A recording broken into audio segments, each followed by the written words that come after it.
বাঙালির বিজ্ঞান চর্চার সংক্ষিপ্ত পরিচিতি। ঔপনিবেশিক বাংলায় আধুনিক বিজ্ঞান চর্চার সূত্রপাত। ঔপনিবেশিক বাংলায় বিজ্ঞান চর্চার সূচনা পর্বে বহু কৃতবিদ্য বাঙালির অবদান অনস্বীকার্য। কৃতবিদ্য মানে হচ্ছে যারা কৃতিত্ব অর্জন করেছেন এমন। চিকিৎসা বিজ্ঞানে রাধা গোবিন্দ কর, মহেন্দ্রলাল সরকার, নীলরতন সরকার প্রমুখের অবদান এক্ষেত্রে বিশেষভাবে উল্লেখযোগ্য। নীলরতন সরকার হসপিটাল হচ্ছে শিয়ালদার বাইরে, এনআরএস যেটা। বিজ্ঞানের অন্যান্য শাখায় আন্তর্জাতিক স্তরে খ্যাতিপ্রাপ্ত বাঙালি বিজ্ঞানীদের মধ্যে স্মরণীয় হলেন জগদীশচন্দ্র বসু, প্রফুল্লচন্দ্র রায়, মেঘনাদ সাহা, সত্যেন্দ্রনাথ বসু প্রমুখ। ইস্ট ইন্ডিয়া কোম্পানি এবং পরবর্তী ব্রিটিশ শাসকদের উদ্যোগে বেশ কিছু প্রতিষ্ঠান যেমন Serampore mission, school book society, Asiatic society প্রভৃতি বাংলায় বিজ্ঞান চর্চার ক্ষেত্রে মুখ্য ভূমিকা পালন করেছিল। চিকিৎসা বিজ্ঞানে বাঙালির অবদান। বাংলা ভারত তথা বিশ্বের দরবারে চিকিৎসা শাস্ত্রে উল্লেখযোগ্য অবদানের জন্য যেসব বাঙালির নাম অবশ্যই উচ্চারিত হবে তাদের মধ্যে কয়েকজন হলেন নীলরতন সরকার, 1861 থেকে 1943 পর্যন্ত। জয়নগর হাইস্কুল থেকে মেট্রিক এবং ক্যাম্বেল মেডিকেল স্কুল থেকে ডাক্তারির প্রাথমিক পরীক্ষায় পাশ করে সাব অ্যাসিস্ট্যান্ট সার্জনের চাকরি পাওয়ার পরেও জ্ঞান পিপাসু নীলরতন মেট্রোপলিটন স্কুল থেকে এফএ এবং বিএ পাশ করেন। কিছুদিন চাতরা হাই স্কুলের প্রধান শিক্ষকের চাকরি করার পর মেডিকেল কলেজে ফিরে এসে 1888 সালে এবং পরের 1893 সালে কলকাতা বিশ্ববিদ্যালয়ের ফেলো নির্বাচিত হন, মানে ফেলোশিপ পান, মানে অতিথি বা সদস্য হিসাবে নির্বাচিত হন। 1917 থেকে 1919 পর্যন্ত আসীন ছিলেন উপাচার্য পদেও, মানে উপাচার্য পদেও তিনি ছিলেন আর কি। 1924 থেকে 28 পর্যন্ত স্নাতকোত্তর কলা বিভাগ এবং 1928 থেকে অবশিষ্ট জীবন স্নাতকোত্তর বিজ্ঞান বিভাগের সভাপতি ছিলেন। 1920 সালে বিশেষ শিক্ষা মিশনের সদস্য মনোনীত হয়ে ইউরোপে গেলে অক্সফোর্ড ও কেমব্রিজ বিশ্ববিদ্যালয় সফর চলাকালীনই তাকে ডিসিএল এবং এলএলডি উপাধি প্রদান করেন। তিনি ডক্টর সুরেন্দ্র প্রসাদ সর্বাধিকারীর সঙ্গে যৌথভাবে কলিকাতা মেডিকেল স্কুল প্রতিষ্ঠা করেন। Belgachia Albert Victor medical college ও হাসপাতালের পরবর্তীকালে কারমাইকেল, বর্তমানে আরজিকর মেডিকেল কলেজ প্রতিষ্ঠায় ডক্টর রাধাগোবিন্দ করের অন্যতম সহায় ছিলেন তিনি। পাশ্চাত্য শিক্ষায় উচ্চশিক্ষিত চিকিৎসকদের গ্রামে গিয়ে পরিষেবা দেওয়ার ক্ষেত্রে তার অনুপ্রেরণা ছিল উল্লেখযোগ্য। চিত্তরঞ্জন সেবা প্রতিষ্ঠান ও যাদবপুরে অবস্থিত কুমুদ শঙ্কর রায় যক্ষা হাসপাতালের সভাপতি এবং ইন্ডিয়ান মেডিকেল অ্যাসোসিয়েশনের মুখপাত্রের সম্পাদকের দায়িত্বে সামলেছেন বহুদিন। তিনি 1912 থেকে 1927 পর্যন্ত বঙ্গীয় ব্যবস্থাপক সভার সদস্য ছিলেন। চিকিৎসক হিসাবে তার খ্যাতির কারণে দেশীয় শিল্পোদ্যোগী হিসাবে তার অগ্রণী ভূমিকা অনেকটাই কম আলোচিত। এক্ষেত্রে তিনি প্রথম বিজ্ঞানসম্মত দূষণমুক্ত ট্যানারি এবং সার ও সাবানের কারখানা স্থাপন করেন। রাঙামাটি চা কোম্পানি, পরবর্তীকালে ইস্টার্ন টি কোম্পানি গঠনে তার ভূমিকা বিশেষভাবে স্মরণীয়। তিনি বসু বিজ্ঞান মন্দির, বিশ্বভারতী ও ভারতীয় জাদুঘরের ট্রাস্টি ছিলেন, মানে ডোনেশন দিতেন আর কি। জাদুঘর মানে ইন্ডিয়ান মিউজিয়ামের যে ট্রাস্টি। হ্যাঁ, কাজ করা, যেখানে ট্যানারি মানে হচ্ছে চামড়ার কাজ করা, চামড়াকে পলিশিং করা, মানে প্রথমে চামড়া ছাড়ানো অবস্থায় তো আসে, সেটাকে পরিষ্কার করা মানে দূষণমুক্ত করা, তারপর সেটাকে হার্ডেনিং করা, মানে তারপর সেটাকে কালার দেওয়া, কোনো শেপ দেওয়া, এইটা হচ্ছে পুরো সিস্টেমটাকে ট্যানারি বলে। ট্যান করা অ্যাকচুয়ালি। হ্যাঁ, জাতীয় শিক্ষা পরিষদের সভাপতি সম্পাদক হিসাবে বহু যুবককে শিল্প স্থাপনের প্রয়োজনীয় বুনিয়াদী শিক্ষা দিতে, মানে বেসিক যে এডুকেশন ব্যাপারটা, বুনিয়াদী শিক্ষা দিতে অনুপ্রাণিত করেছিলেন তিনি। তিনি আচার্য প্রফুল্লচন্দ্র রায়ের অভিন্ন হৃদয় সুহৃদ ছিলেন, মানে বন্ধু ছিলেন আর কি। তারই প্রচেষ্টায় Bengal technical school, Jadavpur engineering college প্রতিষ্ঠিত হয়। এছাড়া ক্যালকাটা মেডিকেল ক্লাবের প্রতিষ্ঠাতা ছিলেন। তার উল্লেখযোগ্য গবেষণা সিরোসিস অফ লিভার ইন চিলড্রেনদের, মানে ছোটদের কেন সিরোসিস অফ লিভার হচ্ছে সেটা নিয়ে তিনি গবেষণা করেছিলেন। সেই সময় বাচ্চাদের খুব সিরোসিস অফ লিভার হতো, মানে লিভার পচে যেত, যেটা অতিরিক্ত অ্যালকোহল কনজিউম করলে বড়দের হয়, সেটা হচ্ছে লিভার সিরোসিস হওয়া বা লিভারে ক্যান্সার হওয়া মেনলি। তো সেই ব্যাপারটা কেন হতো বাচ্চাদের মধ্যে সেটা তিনি দেখেছিলেন এবং তার একটা অ্যান্টিডোটও তিনি তৈরি করেছিলেন। তার ছাত্রদের মধ্যে ডক্টর বিধানচন্দ্র রায় সবচেয়ে যশস্বী হন, মানে ফেমাস হয়েছিলেন। আমাদের দেশে সিরাম, ভ্যাকসিন এবং অন্যান্য জৈব উপাদান বিদেশ থেকে আমদানি করা হতো, মানে সিরাম যেগুলো দেওয়া হতো আর কি, ইঞ্জেকশনের মধ্যে দিয়ে সিরাম দেওয়া হতো বা ভ্যাকসিন, এগুলো সমস্তটাই বিদেশ থেকে আমদানি করতে হতো। 1919 সালে ডক্টর কৈলাসচন্দ্র বসু এবং ডক্টর বিধানচন্দ্র রায়ের সহযোগিতায় বেঙ্গল ইমিউনিটি প্রতিষ্ঠিত হয়, মানে যেখান থেকে আমাদের ইমিউনিটির জন্য কিছু ডোজ দেওয়া হবে, যেরকম বাচ্চারা জন্মানোর পর থেকেই দেওয়া হয় বা জন্মের আগে থেকেই মাকে দেওয়া হয় যাতে বাচ্চাটা ডোজটা পায়, সেই রকম প্রতিষ্ঠিত হয়। এখানে 250 রকমের ওষুধ তৈরি হতো। কলকাতায় ইন্ডিয়ান মেডিকেল অ্যাসোসিয়েশন পত্রিকায় তিনি দক্ষতার সঙ্গে 12 বছর সম্পাদনা করেন। এই পত্রিকায় জনস্বাস্থ্যের সমস্ত দিক নিয়ে সবিস্তারে আলোচনা করা হতো। সাধারণ ব্রহ্ম সমাজের সক্রিয় সদস্য হিসাবে বহু সামাজিক আন্দোলনে অংশ নিয়েছেন এই যশস্বী চিকিৎসক, মানে এই ফেমাস চিকিৎসক, মানে নীলরতন সরকারের কথা বলা হয়েছে। ব্যক্তিগত চিকিৎসক হিসাবে স্বয়ং রবীন্দ্রনাথের অত্যন্ত আস্থাভাজন ছিলেন ডক্টর নীলরতন সরকার। রাধাগোবিন্দ কর 1852 থেকে 1914। হেয়ার স্কুল থেকে প্রবেশিকা পরীক্ষায় পাশ করার পর ইনি চিকিৎসা বিজ্ঞান শিক্ষার জন্য মেডিকেল কলেজে ভর্তি হন। মেডিকেল কলেজে 3 বছরের শিক্ষাক্রম শেষ করে তিনি 1883 খ্রিস্টাব্দে ইংল্যান্ড যান। এডিনবরা বিশ্ববিদ্যালয় থেকে MRCP ডিপ্লোমা গ্রহণ করে 1 বছর বাদে তিনি দেশে ফিরে আসেন। দেশে ফিরে শ্যামবাজারে নিজ বাড়িতে ডাক্তার কর চিকিৎসা ব্যবস্থা শুরু করেন। 1897 খ্রিস্টাব্দে কলকাতায় প্রথমবার প্লেগ রোগ দেখা দিলে ডক্টর কর পল্লীবাসীদের মঙ্গলের জন্য অক্লান্ত পরিশ্রম করে এবং যথেষ্ট সময় ব্যয় করেন।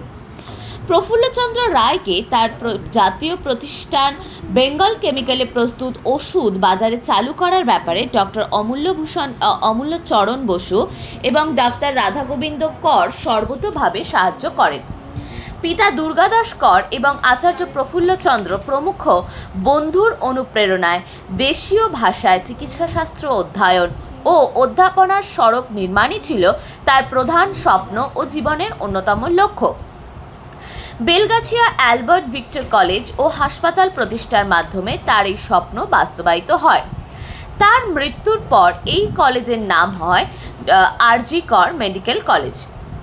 জীবদ্দশায় কিংবদন্তি এই চিকিৎসককে নিজের সর্বস্ব দান করার পরেও এই দেশীয় চিকিৎসা প্রতিষ্ঠান নির্মাণে দুঃসাহসী ব্রত পালনের জন্য প্রায় দাঁড়ে দাঁড়ে ভিক্ষা করতে হয়েছিল।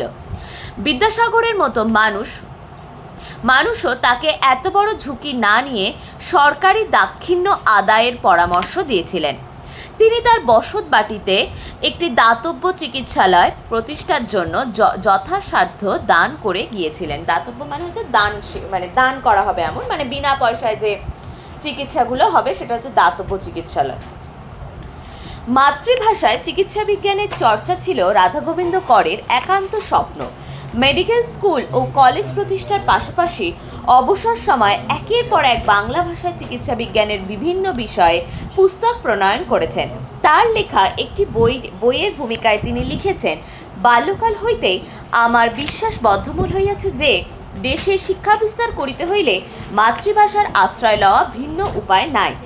এই বিশ্বাসে নির্ভর করিয়া আমার স্বল্প বিদ্যা ও ক্ষুদ্র বুদ্ধিতে যতদূর সাধ্য তাহা সমাধানে ত্রুটি করি নাই। কর প্রেস স্থাপনে কারমাইকেল কলেজ, মানে যেটা বর্তমানে RG কর হসপিটাল অ্যান্ড কলেজ প্রতিষ্ঠায় তার নাম স্বর্ণাক্ষরে লিখিত। তার রচিত উল্লেখযোগ্য গ্রন্থ ধাত্রী সহায়, অ্যানাটমি, সংক্ষিপ্ত ভেষজ তত্ত্ব, সংক্ষিপ্ত শিশু ও বালক চিকিৎসা, স্ত্রীরোগ চিকিৎসা প্রভৃতি। কাদম্বিনী বসু গঙ্গোপাধ্যায় 1861 থেকে 1923 বাবা ব্রজকিশোর বসু ভাগলপুর স্কুলের হেডমাস্টার ছিলেন। তিনি ছিলেন ব্রাহ্ম। ভাগলপুরে ভারতের প্রথম মহিলা সমিতির মহিলা প্রতিষ্ঠাতা ও নারী শিক্ষার নিবেদিত প্রাণ ব্রজকিশোর কাদম্বিনীকে পাঠান বালিগঞ্জের হিন্দু মহিলা বিদ্যালয়ে ভর্তি হতে। স্কুলটি পরে বঙ্গ মহিলা বিদ্যালয়ের সঙ্গে মিশে যায়। এই স্কুলটিও 1878 সালে বেথুন স্কুলের সঙ্গে মিশে যায়। এশিয়ার প্রথম সরকার স্বীকৃত বালিকা বিদ্যালয় এই বেথুন স্কুলও এখনো আছে, তার সাথে বেথুন কলেজও আছে। কাদম্বিনী বেথুন স্কুল থেকে কলকাতা বিশ্ববিদ্যালয়ের প্রবেশিকা পরীক্ষায় উত্তীর্ণ হয়েছিলেন 1878-এ। 1880-তে তিনি FA পাশ করেন। দ্বারকানাথ গঙ্গোপাধ্যায়, আনন্দমোহন বসু, দুর্গামোহন দাস, শিবনাথ শাস্ত্রী প্রমুখের আন্দোলনের ফলে 1878 সালের 27 এপ্রিল কলকাতা বিশ্ববিদ্যালয়ে সিনেট নারীর জন্য বিশ্ববিদ্যালয়ের ডিগ্রি লাভের দাবি মেনে নেন এবং 1882 সালে কাদম্বিনী বসু ও চন্দ্রমুখী বসু প্রথম মহিলা স্নাতক হন। মেডিকেল কলেজে ভর্তির আগেই কাদম্বিনী দ্বারকানাথ গঙ্গোপাধ্যায়কে বিবাহ করেন। কাদম্বিনী গঙ্গোপাধ্যায় মেডিকেল কলেজে প্রবেশ করার সম্ভাবনা তৈরি হওয়ার পর থেকে ডাক্তারি পড়া শুরু করা পর্যন্ত প্রতিটি পর্যায়ের খবর সরকারি মুখপত্র এডুকেশন গেজেটে প্রকাশিত হতো। স্নাতক হওয়ার পর চন্দ্রমুখী গেলেন MA পড়তে, কিন্তু সকলকে অবাক করে দিয়ে নিজের শিক্ষক দ্বারকানাথ গঙ্গোপাধ্যায়ের প্রেরণায় কাদম্বিনী গেলেন ডাক্তারি পড়তে। সেকালে প্রেক্ষিতে সে কথা চিন্তা করাই কার্যত অসম্ভব ছিল। কিন্তু 19 শতকের দ্বিতীয়ার্ধে শ্রেষ্ঠ র্যাডিক্যাল শিক্ষা স্ত্রীব্রতী অবাল বান্ধব পত্রিকায় সম্পাদক অদম্য দ্বারকানাথ ও কাদম্বিনীর অক্লান্ত প্রয়াসে মেয়েদের জন্য চিকিৎসাবিদ্যা চর্চার দরজা খুলে গেল এবং দুর্গম পথের প্রথম মশালবাহিকা ছিলেন কাদম্বিনী। তিনি 1884 সালে কলকাতা মেডিকেল কলেজের প্রথম ছাত্রী হিসাবে ভর্তি হন, কিন্তু অন্তিম পরীক্ষার সময় মেডিসিনের অধ্যাপক ডক্টর রাজেন্দ্র চন্দ্র প্র্যাকটিক্যাল পরীক্ষার সময় 1 নাম্বার কম দিয়ে কাদম্বিনীকে ফেল করিয়ে দিলেন। আবার লড়াই চলল। শেষ পর্যন্ত প্রিন্সিপাল সাহেবের সার্টিফিকেট পেয়ে কাদম্বিনী অ্যালোপ্যাথি ডাক্তার হলেন। অধ্যক্ষ প্রদত্ত graduate of Bengal medical college certificate লাভ করে চিকিৎসক হিসাবে তিনি কর্মজীবন শুরু করেন। 1890 খ্রিস্টাব্দে লেডি ডাফরিন হাসপাতালে চিকিৎসক রূপে নিযুক্ত হন। 1892 সালে তিনি বিলেতে যান এবং সেখান থেকে LRCP এডিমব্রা, LRCS Glasgow of GFPS Dublin উপাধি নিয়ে স্বদেশে ফেরেন। তিনিই হলেন বিলেতে ডিগ্রিধারী প্রথম ভারতীয় মহিলা চিকিৎসক যিনি ভারতে ফিরে এসে চিকিৎসার কাজ শুরু করেন। একটি সরকারি অনুসন্ধান কমিটির সদস্য হিসাবে কাদম্বিনী ও তার শৈশব সঙ্গিনী কবি কামিনী রায় মহিলা শ্রমিকদের দুর্দশা সরজমিনে তদন্ত করেন দেখার জন্য বিহার ও ওড়িশায় যান। আরও বহু সামাজিক কাজকর্মের সঙ্গে যুক্ত ছিলেন ডক্টর কাদম্বিনী গঙ্গোপাধ্যায়। 1895 খ্রিস্টাব্দে রাজমাতা চিকিৎসার্থে নেপালে যান। সেখানে এই মহৎ প্রাণ মানবীর হাত থেকে আধুনিক জনচিকিৎসার সূত্রপাত হয়। রাজমাতা মানে নেপালে তো তখনও রাজা রানীর প্রচলন ছিল, তো সেই রাজার মা আর কি তাকে চিকিৎসা করতে তিনি গিয়েছিলেন এবং সেখান থেকেই তিনি জনচিকিৎসা মানে লেডি ডাফরিন হসপিটাল বা নার্সিংহোমের বাইরে আলাদা করে চিকিৎসা করতে তখন থেকে শুরু করলেন তিনি। ভারতের সুশৃঙ্খল প্রাতিষ্ঠানিক বিজ্ঞান চর্চার পথিকৃৎ মহেন্দ্রলাল সরকারের মূল্যায়ন প্রসঙ্গে শিবনাথ শাস্ত্রী তার রামতনু লাহিড়ী ও তৎকালীন বঙ্গ সমাজ গ্রন্থের মন্তব্য করেছেন, বঙ্গদেশকে যত লোক লোকচক্ষে উঁচু করিয়া তুলিয়াছেন এবং শিক্ষিত বাঙালি দিগের মনে মনুষ্যত্বের আকাঙ্ক্ষা প্রদীপ্ত করিয়াছেন, তাহাদের মধ্যে ডক্টর মহেন্দ্রলাল সরকার একজন অগ্রগণ্য ব্যক্তি। এইরূপ বিমল সত্যানুরাগ অতি অল্প লোকের মনে দেখিতে পাওয়া যায়। এইরূপ সাহস ও দৃঢ়চিত্ততা অতি অল্প বাঙালি দেখাইতে পারিয়াছেন। এইরূপ জ্ঞানানুরাগ এই বঙ্গদেশে দুর্লভ। হিন্দু কলেজের শিক্ষা সমাপ্ত করার পর কলকাতা মেডিকেল কলেজ থেকে 1861 সালে IMS ডিগ্রি লাভ করেন। 1863 সালে এই প্রতিষ্ঠান থেকেই তিনি MD doctor of medicine degree লাভ করেন। শৈশবে হেয়ার স্কুলে পড়ার সুবাদে শিক্ষাব্রতী হেয়ার সাহেবের জীবন দর্শন তাকে গভীরভাবে প্রভাবিত করে। MD ডিগ্রি পাওয়ার পর থেকেই ডাক্তার সরকার প্রাইভেট প্র্যাকটিস শুরু করেন এবং তার অসামান্য রোগ নির্ণয় ও নিরাময়ের ক্ষমতার খ্যাতি ভারতবর্ষের সর্বত্র ছড়িয়ে পড়ে। ঈশ্বরচন্দ্র বিদ্যাসাগর মহেন্দ্রলালের অন্যতম গুণগ্রাহী ছিলেন। রামকৃষ্ণ পরমহংসদেবের কর্কট ব্যাধির চিকিৎসার জন্য শিষ্য ও ভক্তরা তারই শরণাপন্ন হয়েছিল। কর্কট মানে হচ্ছে ক্যান্সার, হ্যাঁ, ক্যান্সার হয়েছিল যখন গলায়, সেটার জন্য তার কাছেই এসেছিলেন আর কি। জীবনের প্রাথমিক পর্বে হোমিওপ্যাথি সম্পর্কে তার অনাস্থার প্রধান কারণ ছিল এই পদ্ধতিতে অ্যানাটমি এবং ফিজিওলজি তেমন গুরুত্ব না থাকা। কিন্তু হোমিওপ্যাথি চিকিৎসক লোকনাথ মৈত্র, রাজেন্দ্রলাল দত্ত এবং তার বন্ধু কিশোরীচাঁদ মিত্র এবং স্বয়ং বিদ্যাসাগরের প্রভাব ও প্রেরণায় নিজের চিকিৎসার ধারা পাল্টে চিকিৎসা বিজ্ঞানের ইতিহাসে বিশ্বের অন্যতম সেরা হোমিওপ্যাথিক বিশেষজ্ঞ হিসাবে নিজেকে প্রতিষ্ঠা করেন মহেন্দ্রলাল সরকার। তার শ্রেষ্ঠ কীর্তি হল Indian association for the cultivation of science প্রতিষ্ঠা। নিজের স্মৃতিকথায় আচার্য প্রফুল্ল রায় সমকালীন সেরা ছাত্রদের মধ্যে বিজ্ঞান চর্চার স্পৃহা জাগিয়ে তোলার ক্ষেত্রে এই প্রতিষ্ঠানের গুরুত্বের কথা জানিয়েছেন। আচার্য প্রফুল্লচন্দ্র রায়, আচার্য জগদীশচন্দ্র বসু, ডাক্তার Nilratan Sarkar, doctor Shyamaprasad Mukhopadhyay, doctor sir Rajendranath Mukhopadhyay প্রমুখ বিশিষ্ট ব্যক্তি এই প্রতিষ্ঠানের সঙ্গে জড়িত ছিলেন। পরবর্তীকালে এই প্রতিষ্ঠানের সদস্যপদ সকলের জন্য উন্মুক্ত করে দেওয়া হয়। লালমাধব মুখোপাধ্যায়, জন্ম 1841। এক বনেদি ব্যবসায়ী ব্রাহ্মণ পরিবারে চিকিৎসক লালমাধব মুখোপাধ্যায় জন্মগ্রহণ করেন। পিতা Ishwarchandra Mukhopadhyay free church college এবং কলকাতা বিশ্ববিদ্যালয় থেকে স্নাতক হয়ে লালমাধব মেডিকেল কলেজে ভর্তি হয়ে চক্ষু চিকিৎসায় বিশেষজ্ঞ হন। ফ্রি চার্চ কলেজে তার শিক্ষকদের মধ্যে ছিলেন Alexander Duff, reverend doctor Ewart এবং রেভারেন্ড ডক্টর ফিক। পরবর্তীকালে 1861 খ্রিস্টাব্দে তিনি মেডিকেল কলেজে ভর্তি হন এবং সেখানে শিক্ষক হিসাবে পান সিভার্স, ফেরার, ফ্রান্সিস, ম্যাকনামারা প্রমুখকে। 1866-তে কলকাতা বিশ্ববিদ্যালয় থেকে স্নাতক হন।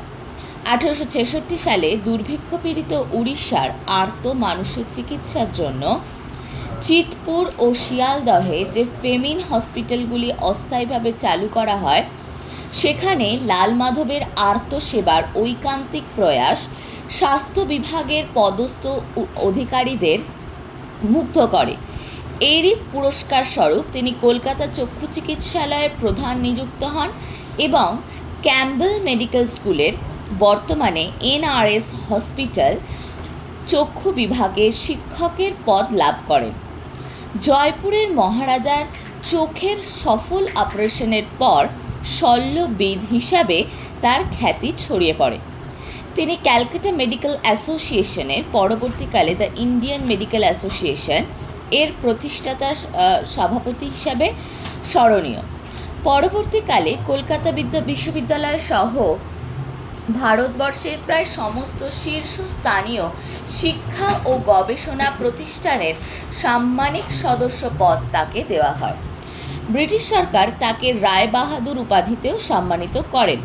কিংবদন্তি চক্ষু বিশেষজ্ঞ সি ম্যাকনামারা প্রণীত manual of the diseases of the I নামক আকর গ্রন্থের অনুবাদ অক্ষিতত্ত্ব এই সম্ভবত কালের প্রেক্ষিতে তার শ্রেষ্ঠ অবদান। তিনি বেথুন সোসাইটির সম্মানিত সদস্য ছিলেন। কলকাতা পুরসভায়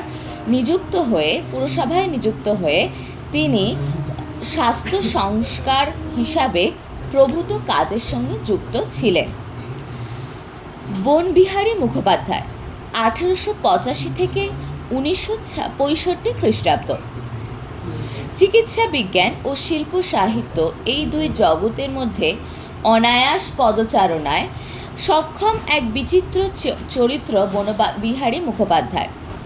ব্যঙ্গ সাহিত্যিক ও ব্যঙ্গ চিত্রকর হিসাবে তার খ্যাতি চিকিৎসক হিসাবে তার দক্ষতাকে যেন ছাপিয়ে গিয়েছিল। আশৈশব মেধাবী ও খেয়ালি এই মানুষটি ছিলেন আদর্শে অনমনীয়, দায়িত্ব এবং কর্তব্য পরায়ণতায় অবিচল। কলকাতা মেডিকেল কলেজে সাহিত্যিক বনফুল বলাইচাঁদ মুখোপাধ্যায় তাকে শিক্ষক হিসাবে পেয়েছিলেন এবং তারই এই বিচিত্র প্রতিভার মানুষটির অত্যন্ত নিকটে আসার সৌভাগ্য তার হয়েছিল। বনফুল তার শিক্ষকের স্মৃতি চিরন্তন করে তুলেছেন অগ্নিশ্বর উপন্যাসে।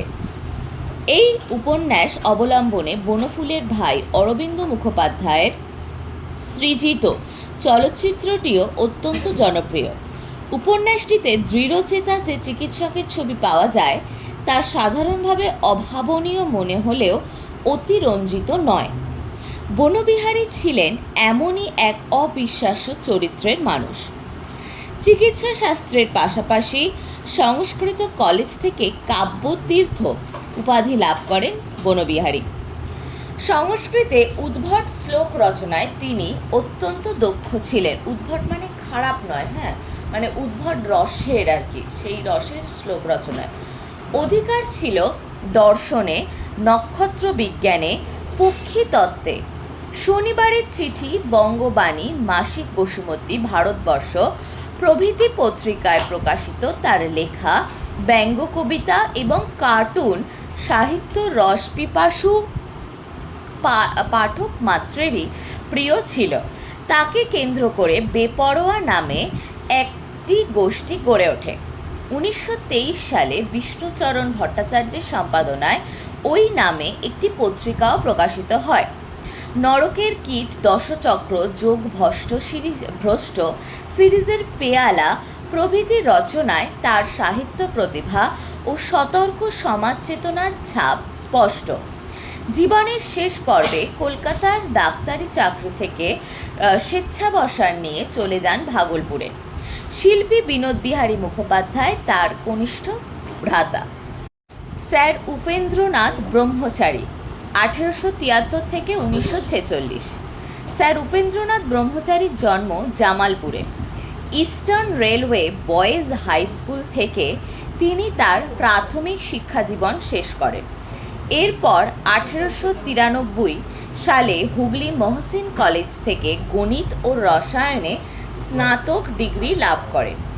1893 সালে গণিতে প্রথম শ্রেণীর অনার্স সহ বিএ, 1894-এ স্নাতকোত্তর রসায়নে প্রথম শ্রেণীতে প্রথম হন। প্রথম শ্রেণীতে প্রথম হন মানে ফার্স্ট আর কি, মানে ফার্স্ট ক্লাস পেয়েছিলেন আর কি, নাম্বারটা 80% অ্যাবভ ছিল, first.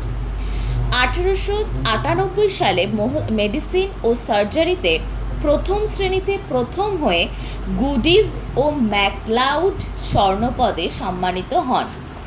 Malaria, black water fever প্রভৃতি বিভিন্ন ক্রান্তীয় ব্যাধি নিয়ে মৌলিক গবেষণা থাকলেও কালাজ্বরের প্রতিষেধক ইউরিয়া স্টিবামাইন আবিষ্কারের জন্য তিনি চিরস্মরণীয় হয়ে আছেন। 1942 সালে নোবেল পুরস্কারের জন্য মনোনীত হলেও প্রশাসনিক জটিলতার জন্য এই বিরল সম্মান তার পাওয়া হয়ে ওঠেনি। 1905 থেকে 1923 খ্রিস্টাব্দ পর্যন্ত তিনি ঢাকা মেডিকেল স্কুলে প্যাথোলজি ও মেটেরিয়া মেডিকার শিক্ষক ছিলেন। আইএমএস না হয়েও 1923 খ্রিস্টাব্দে কলকাতা মেডিকেল কলেজ হাসপাতালে অতিরিক্ত চিকিৎসক হিসাবে নিযুক্ত হন। 1927 খ্রিস্টাব্দে সরকারি কাজ থেকে অবসর নিয়ে কারমাইকেল মেডিকেল কলেজে শিক্ষকতা করেন। তার চিকিৎসা বিজ্ঞান সম্পর্কে লিখিত বইগুলির মধ্যে রয়েছে ট্রিটিজ অফ কালাজার। তিনি ইংল্যান্ডের রয়্যাল সোসাইটি অফ মেডিসিনের সভ্য ছিলেন। তিনি ইন্দোর ভারতীয় বিজ্ঞান কংগ্রেসের সভাপতি পদ অলঙ্কৃত করেন। 1934 নাইট উপাধি পান। ব্রহ্মচারী রিসার্চ ইনস্টিটিউট স্থাপন তার জীবনের অনন্য কীর্তি। দেশি ওষুধ প্রস্তুতিতে তার অবদান অবিস্মরণীয়। সুরেন্দ্র প্রসাদ সর্বাধিকারী, 1865 থেকে 1921। জন্ম হুগলি জেলার রাধানগরে।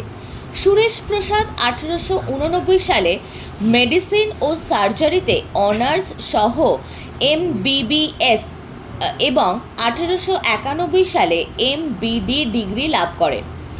মেও কলেজে অধ্যাপনা ও চিকিৎসা নিয়ে পেশাগত জীবনের সূত্রপাত হলেও স্বাধীনচেতা সুরেশচন্দ্র কিছুদিনের মধ্যেই চাকরি ছেড়ে প্রাইভেট প্র্যাকটিস শুরু করেন। অতি অল্প সময়ে অত্যন্ত জটিল কিছু অপারেশনের অভাবনীয় সাফল্য তাকে শল্য চিকিৎসায় কিংবদন্তি করে তোলে। শল্য চিকিৎসা মানে অপারেশন জগৎ আর কি। শুধুমাত্র একটি ছুরি নিয়ে বাঘের সঙ্গে লড়াইয়ে মারাত্মকভাবে আহত কিশোর যতীন্দ্রনাথ মুখোপাধ্যায়কে সুস্থ করে তোলা সেই বিখ্যাত অপারেশনগুলির মধ্যে অন্যতম। সুরেন্দ্র প্রসাদ এই যতীন্দ্রনাথের নামকরণ করেন বাঘা যতীন। 1995 সালে নীলরতন সরকার এবং আরও কয়েকজন বাঙালি চিকিৎসক মিলে college of surgeon and physician of Bengal নামে একটি বেসরকারি হাসপাতাল প্রতিষ্ঠা করেন। পরবর্তীকালে এটি রাধা গোবিন্দ কর প্রতিষ্ঠিত বেসরকারি হাসপাতালের সঙ্গে মিলে যায়। টানা 25 বছর তিনি কলকাতা বিশ্ববিদ্যালয়ের সিন্ডিকেট সদস্য এবং সাম্মানিক ফেলো ছিলেন। প্রথম বিশ্বযুদ্ধের সময় আপৎকালীন অ্যাম্বুলেন্স পরিষেবার অসামান্য কৃতিত্বের জন্য তাকে ইন্ডিয়ান মেডিকেল সার্ভিসের লেফটেন্যান্ট কর্নেল উপাধি দেওয়া হয়। তিনি ছিলেন উপাধিপ্রাপ্ত একজন অসামরিক ব্যক্তি, মানে সামরিক নয় কিন্তু লেফটেন্যান্ট পদ, যে এটা তো সামরিক একটা পদ, মানে যারা সেনায় থাকে বা সেনানিবাসের কাজ করে তাদের জন্য। তো এটা তিনি ছিলেন না সেনায় যুক্ত, কিন্তু তার সত্ত্বেও কিন্তু তার এই পদটা ছিল লেফটেন্যান্ট কর্নেলের, তাই জন্য তাকে অসামরিক ব্যক্তি বলছে, মানে অসামরিক, যুদ্ধ উনি করতেন না আর কি। মর্যাদার দিক থেকে দেশীয় চিকিৎসকদের ইউরোপীয় চিকিৎসকদের সমতুল্য করে তোলা ডক্টর নীলরতন সরকারের মতো তারও জীবনের লক্ষ্য ছিল। চুনিলাল বসু, 1861 থেকে 1930। চিকিৎসা শাস্ত্র ও রসায়নে সমান পারদর্শী চুনিলাল বসু ভারতবর্ষের সর্বকালের একজন প্রথম সারির বরেণ্য বিজ্ঞানী। বরেণ্য মানে যাকে বরণ করে নেওয়া যায়। ভারতীয় বিজ্ঞানীদের মধ্যে তিনিই প্রথম রসায়নের অধ্যাপক পদ পান। বাংলার লতাপাতা, শাকসবজির খাদ্য ও ভেষজ গুণাবলীর অনুসন্ধান তার অবিস্মরণীয় কীর্তি। কলকাতার দৃষ্টিহীন শিক্ষাকেন্দ্র থেকে অনাথাশ্রম প্রতিষ্ঠায় তার অবদান উল্লেখযোগ্য। বাংলা ভাষায় বহু চিকিৎসা ও রসায়ন বিষয়ক গ্রন্থের রচয়িতা তিনি। তার কয়েকটি বহুল প্রচলিত গ্রন্থ হল ফলিত রসায়ন, রসায়ন সূত্র, পল্লী শাস্ত্র প্রভৃতি। দেশজ রসায়নে উল্লেখযোগ্য অবদানের মধ্যে কাশী মহামণ্ডল থেকে রসায়নাচার্য উপাধিতে ভূষিত করে। স্কুল অফ ট্রপিক্যাল মেডিসিনে বহুমূত্র রোগ নিয়ে তার গবেষণা আন্তর্জাতিক স্বীকৃতি পেয়েছিল। প্রসিদ্ধ বিজ্ঞানী ডক্টর লেবার্স রজার্স যখন কুষ্ঠ রোগ নিবারণের জন্য ইঞ্জেকশন প্রস্তুতির গবেষণায় ব্যাপৃত ছিলেন, তখন চুনিলাল বসু গাইনোকর্ডিক অ্যাসিড থেকে পরিশুদ্ধ দ্রাবক তৈরির ব্যাপারে তাকে সাহায্য করেন। করবী ফুলের রাসায়নিক ক্রিয়া ও বিষক্রিয়ার বিশ্লেষণ তার একটি উল্লেখযোগ্য গবেষণা। 1901 খ্রিস্টাব্দে স্থাপিত ক্যালকাটা মেডিকেল ক্লাবের তিনি অন্যতম প্রতিষ্ঠাতা ছিলেন। এছাড়া তিনি Indian association for the cultivation of সায়েন্সের সহ-সভাপতি ও কলকাতা শেরিফ ছিলেন। বঙ্গীয় সাহিত্য পরিষদের সহ-সভাপতি ছিলেন। তিনি কলকাতা মেডিকেল জার্নালের সম্পাদকও ছিলেন। 1896 খ্রিস্টাব্দে তিনি পরিশোধিত লবণ দ্রব্যের সাহায্যে বিষ পানে মৃত মানুষ ও গো মহিষাদির অন্ত্রাদিকে কিভাবে পচন থেকে রক্ষা করা যায় সে বিষয়ে বিশদ গবেষণা করে সরকারের কাছে একটি প্রতিবেদন জমা দেন। পরবর্তীকালে সরকার সেই পদ্ধতি দেশের নানা অঞ্চলে কার্যকর করে। বিধানচন্দ্র রায়, যার জন্মদিন ডক্টরস ডে সেলিব্রেট হয় 1 জুলাই। জন্ম বিহারের পাটনায়, আদি নিবাস টাকি, শ্রীপুর, উত্তর 24 পরগনায়।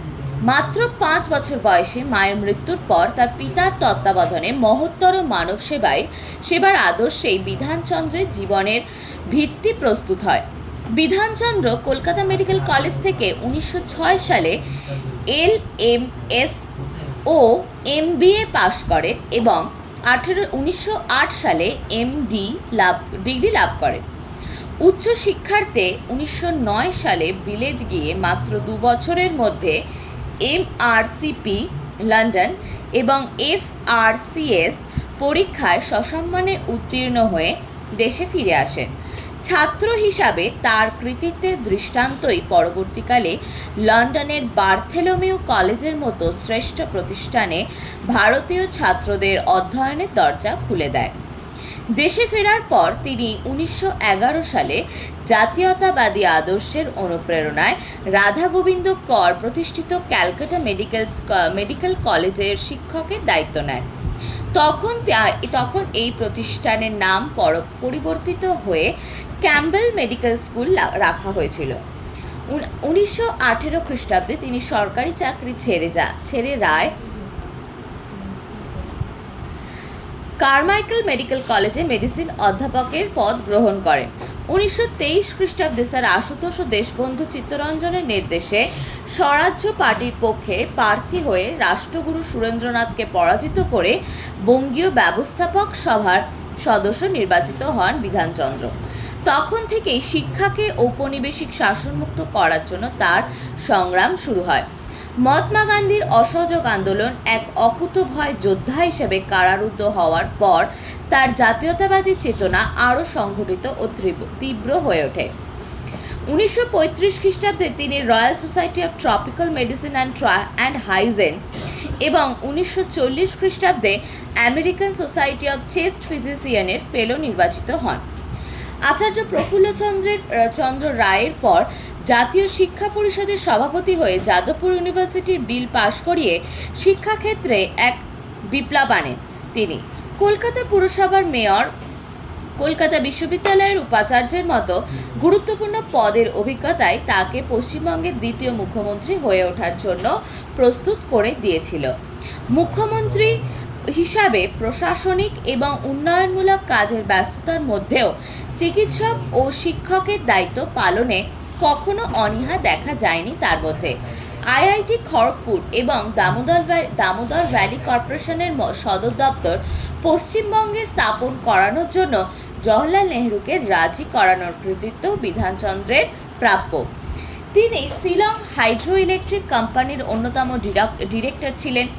জাহাজ, বিমান ও ইন্স্যুরেন্স ব্যবসায়ের সঙ্গে তার যোগ ছিল। দুর্গাপুর অঞ্চলকে একটি বৃহৎ শিল্প এলাকায় পরিণত করার ক্ষেত্রে তিনি বিশেষ ভূমিকা নিয়েছিলেন। কল্যাণী শহরকে কলকাতার বিকল্প এক উপনগরী হিসাবে গড়ে তোলার স্বপ্ন ছিল দূরদর্শী বিধানচন্দ্রের। কিংবদন্তি এই চিকিৎসক, শিক্ষক ও দেশসেবক ভারতরত্নে ভূষিত হন 1961 সালে। 1962 সালের 1 জুলাই তার নিজের জন্মদিনেই প্রয়াত হন বিধানচন্দ্র। এই দিনটিকে এখন যথোচিত মর্যাদার সঙ্গে চিকিৎসক দিবস হিসাবে পালন করা হয়ে থাকে। গিরীন্দ্র শেখর বসু 1887 থেকে 1953, জন্ম দ্বারভাঙায়, পিতা চন্দ্রশেখর বসু। 1911 থেকে 1915 খ্রিস্টাব্দ পর্যন্ত কলকাতা মেডিকেল কলেজে শারীরবিদ্যা বিভাগের অধ্যাপনা করেন। 1917 খ্রিস্টাব্দে কলকাতা বিশ্ববিদ্যালয়ে যোগ এবং 1946 খ্রিস্টাব্দ পর্যন্ত অধ্যাপনা করেন। গিরীন্দ্রশেখর বসু ছিলেন একাধারে মনোবিজ্ঞানী এবং রসসাহিত্যিক। ভারতবর্ষের সাইকো অ্যানালিটিক্যাল সোসাইটি তিনি স্থাপন করেন। মূলত তারই উদ্যোগে মানসিক রোগীদের চিকিৎসার্থে কলকাতার উপকণ্ঠে প্রতিষ্ঠিত হয়েছিল লুম্বিনী পার্ক। উত্তর কলকাতায় 14 নম্বর পার্সি বাগানস্থ পৈতৃক নিবাসে ভাই রাজশেখরের সহায়তায় তিনি যে 3 শয্যা বিশিষ্ট মানসিক রোগের হাসপাতাল প্রতিষ্ঠা করেন, আজকের লুম্বিনী পার্ক তারই বিবর্তিত রূপ। তারই প্রচেষ্টায় এককালে মনোবিজ্ঞানের ওপর একটি চমৎকার সুসম্পাদিত মাসিক পত্রিকাও বেরিয়েছিল। 1933 খ্রিস্টাব্দে ডক্টর গিরীন্দ্র শেখর বসুর নেতৃত্বে রাধা গোবিন্দ কর প্রতিষ্ঠিত তৎকালীন কারমাইকেল মেডিকেল কলেজ হাসপাতালে মনোরোগ বিভাগ চালু হয়, সাধারণ হাসপাতালের ক্ষেত্রে যা এশিয়ার মধ্যে প্রথম বাঙালি মনোবৈজ্ঞানিক গিরীন্দ্র শেখর বসু ফ্রয়েড সাহেবের ছাত্রস্থানীয় হলেও মনস্তত্ত্বের এই কিংবদন্তি পথিকৃতের সঙ্গে ভিন্ন মত পোষণ করতে দ্বিধা করেননি। নিজেদের মধ্যে 20 বছর কথাবার্তা চালিয়ে ফ্রয়েড বোস করসপন্ডেন্ট তৈরি করেছিলেন, মানে সংস্থাপন আর কি, দুজনে একটা জায়গায় এসে মিট আপ করেছিলেন চিন্তা ভাবনার দিক থেকে, সেটা করসপন্ডেন্ট তৈরি করেছিলেন। বলতে গেলে এশিয়ার প্রথম মনোরোগ বিশেষজ্ঞ চিকিৎসক গিরীন্দ্র শেখর বসু। মনস্তত্ত্বের ওপর বিস্তর বইপত্র পাওয়া গেলেও মনোবিশ্লেষণের ওপর বাংলা ভাষায় প্রথম লেখা বই হচ্ছে স্বপ্ন, যার লেখক গিরীন্দ্র শেখর বসু। কাজের ফাঁকে তিনি নানা বিষয়ে লিখতেন, everyday psychoanalysis, concept of depression প্রভৃতি তার লেখা অন্যান্য স্মরণীয় বই। মেডিকেল কলেজে শারীরবিদ্যার অধ্যাপকের এবং কলকাতা বিশ্ববিদ্যালয়ের অ্যাবনর্মাল সাইকোলজি বিভাগে অধ্যাপকের গুরুদায়িত্ব তিনি সাফল্যের সঙ্গে পালন করেছেন। মনোবিদ্যার আধুনিক পরিভাষা নির্মাণে অন্যতম পথিকৃৎ ছিলেন গিরীন্দ্র শেখর, মহেন্দ্রনাথ বন্দ্যোপাধ্যায়, রাধা গোবিন্দ কর, M.L. দে, কুমুদনাথ ভট্টাচার্য প্রমুখের সঙ্গে মহেন্দ্রনাথ বন্দ্যোপাধ্যায় ক্যালকাটা মেডিকেল স্কুলের প্রতিষ্ঠার সঙ্গে যুক্ত ছিলেন। তিনি বেসরকারি এই মেডিকেল স্কুলটির প্রতিষ্ঠাতা কমিটির সভাপতিত্ব করেন। পরবর্তীকালে স্কুলটি কারমাইকেল কলেজে পরিণত হলে মহেন্দ্রনাথ বন্দ্যোপাধ্যায় এর অধ্যক্ষ হন। কলেজটিকে দৃঢ় ভিত্তির ওপর প্রতিষ্ঠা করার ক্ষেত্রে তার বলিষ্ঠ ভূমিকা ছিল। কলেজটির অদূরে মেডিকেল কলেজ অবস্থিত হওয়ায় সেই কলেজের ছাত্রদের সঙ্গে কারমাইকেল কলেজের যে প্রতিদ্বন্দ্বিতা চলে সে সম্পর্কে তিনি সচেতন ছিলেন। চরম আর্থিক দৈন্যের মধ্যেও চিকিৎসক প্রশাসক মহেন্দ্রনাথ দক্ষতার সঙ্গে সেই পরিস্থিতি থেকে উত্তরণের প্রয়াসী হন। 1330 বঙ্গাব্দে বঙ্গবাণী পত্রিকার সম্পাদকীয়তে লেখা হয়, কলিকাতার লব্ধ প্রতিষ্ঠিত সকল ডাক্তারই নিঃস্বার্থভাবে কাজ করিতেছে বলিয়াই গুরুতর টাকার অভাবেও কাজ চলিতেছে। অর্থাৎ আর্থিক কষ্ট থাকার সত্ত্বেও কাজবাজ হচ্ছে এই কারণে। কারিগরি ও শিল্প চিন্তাতেও বাঙালি তার প্রতিভার স্বাক্ষর রেখেছিল। এক্ষেত্রে অনেক প্রতিকূলতা থাকা সত্ত্বেও যাদের অবদান আজও শ্রদ্ধার সঙ্গে চিরস্মরণীয় তারা হলেন গোলকচন্দ্র নন্দী। 1820 খ্রিস্টাব্দে ইংল্যান্ড থেকে প্রথম বাষ্পীয় ইঞ্জিন ভারতে এলে তার কার্যকারিতা নিরীক্ষণ করে অনুরূপ একটি ইঞ্জিন নির্মাণের অনুপ্রেরণা পান গোলকচন্দ্র নন্দী। টিটাগড়ের এই সুদক্ষ কর্মকার তার কোনো বিদেশি সাহায্য বা বিদেশি উপকরণ ছাড়াই সংক্ষিপ্ত আকারে আরেকটি ইঞ্জিন নির্মাণ করেন। উইলিয়াম কেরির পরামর্শ অনুসারে গোলকচন্দ্রকে এগ্রি হর্টিকালচার সোসাইটির 2য় বার্ষিক প্রদর্শনীর সময় সর্বসমক্ষে এই ইঞ্জিনটি পেশ করার অনুমতি দেওয়া হয়। 1828 খ্রিস্টাব্দের 16 জানুয়ারি কলকাতা টাউন হলে প্রদর্শনী শুরু হলে গোলকচন্দ্র তার নির্মিত ইঞ্জিনটির সাহায্যে পাম্প চালান ও জল তোলেন। মডেলটি সোসাইটির প্রদর্শনীতে অন্তর্ভুক্ত হওয়ার বিষয়ীভূত না হলেও দেশজ সেই মডেলের উদ্ভাবনী ক্ষমতা লক্ষ্য করে উৎসাহ দানের জন্য একটি প্রদর্শনীতে অন্তর্ভুক্ত করা হয়। গোলকচন্দ্রের কারিগরি দক্ষতার নিরিখে তাকে প্রথম ভারতীয় ইঞ্জিনিয়ার বলা অতিরঞ্জন নয়। আমাদের দেশে প্রথম বাষ্পীয় ইঞ্জিন তিনিই নির্মাণ করেন। ঔপনিবেশিক বাংলায় নানান রাজনৈতিক প্রতিকূলতা সত্ত্বেও গোলকচন্দ্রের বিস্ময়কর প্রতিভা স্ফুরণ ইতিহাসে চিরস্মরণীয় হয়ে রয়েছে। শিবচন্দ্র নন্দী বাঙালির চাকরি করবার প্রবণতা মেনে নিয়ে টাকশালের সামান্য কর্মচারী হিসাবে কর্মজীবন শুরু করলেও কিভাবে আত্মশক্তি, প্রতিভা ও অধ্যবসায় সাফল্যের শীর্ষে উত্তীর্ণ হওয়া যায়, ভারতবর্ষের প্রথম ইলেকট্রিক্যাল ও টেলিকম ইঞ্জিনিয়ার শিবচন্দ্র নন্দীর জীবন তার উজ্জ্বল দৃষ্টান্ত। শৈশবে প্রথাগত শিক্ষা না পাওয়া সত্ত্বেও যুগের চাহিদা অনুমান করে শিবচন্দ্র নিজের চেষ্টায় ইংরাজি ভাষা আয়ত্ত করেন। ভারতের টেলিগ্রাফ যন্ত্র ও পরিকাঠামো নির্মাণের দায়িত্বপ্রাপ্ত উইলিয়াম ও সোনেসি ব্রুকের সহকারী হিসাবে তৎকালীন পরিপ্রেক্ষিতে আধুনিকতম দূরবার্তা প্রযুক্তি বিষয়ক গ্রন্থ ও পত্রিকা পাঠ করে নিজেকে নতুন দায়িত্বের জন্য তিনি প্রস্তুত করে তোলেন। 1852 সালে কলকাতা থেকে ডায়মন্ড হারবার পর্যন্ত দীর্ঘ 80 মাইল দূরত্ব টেলিগ্রাফের তার যুক্ত করা ছিল নিঃসন্দেহে এক বৈপ্লবিক ঘটনা। সাংবাদিক হেমেন্দ্র প্রসাদ ঘোষ মাসিক বসুমতী পত্রিকায় প্রকাশিত একটি নিবন্ধে লিখেছিলেন, দীর্ঘ 80 মাইল লাইনের এক প্রান্তে ডায়মন্ড হারবারের শিবচন্দ্র, আর এক প্রান্তে কলকাতার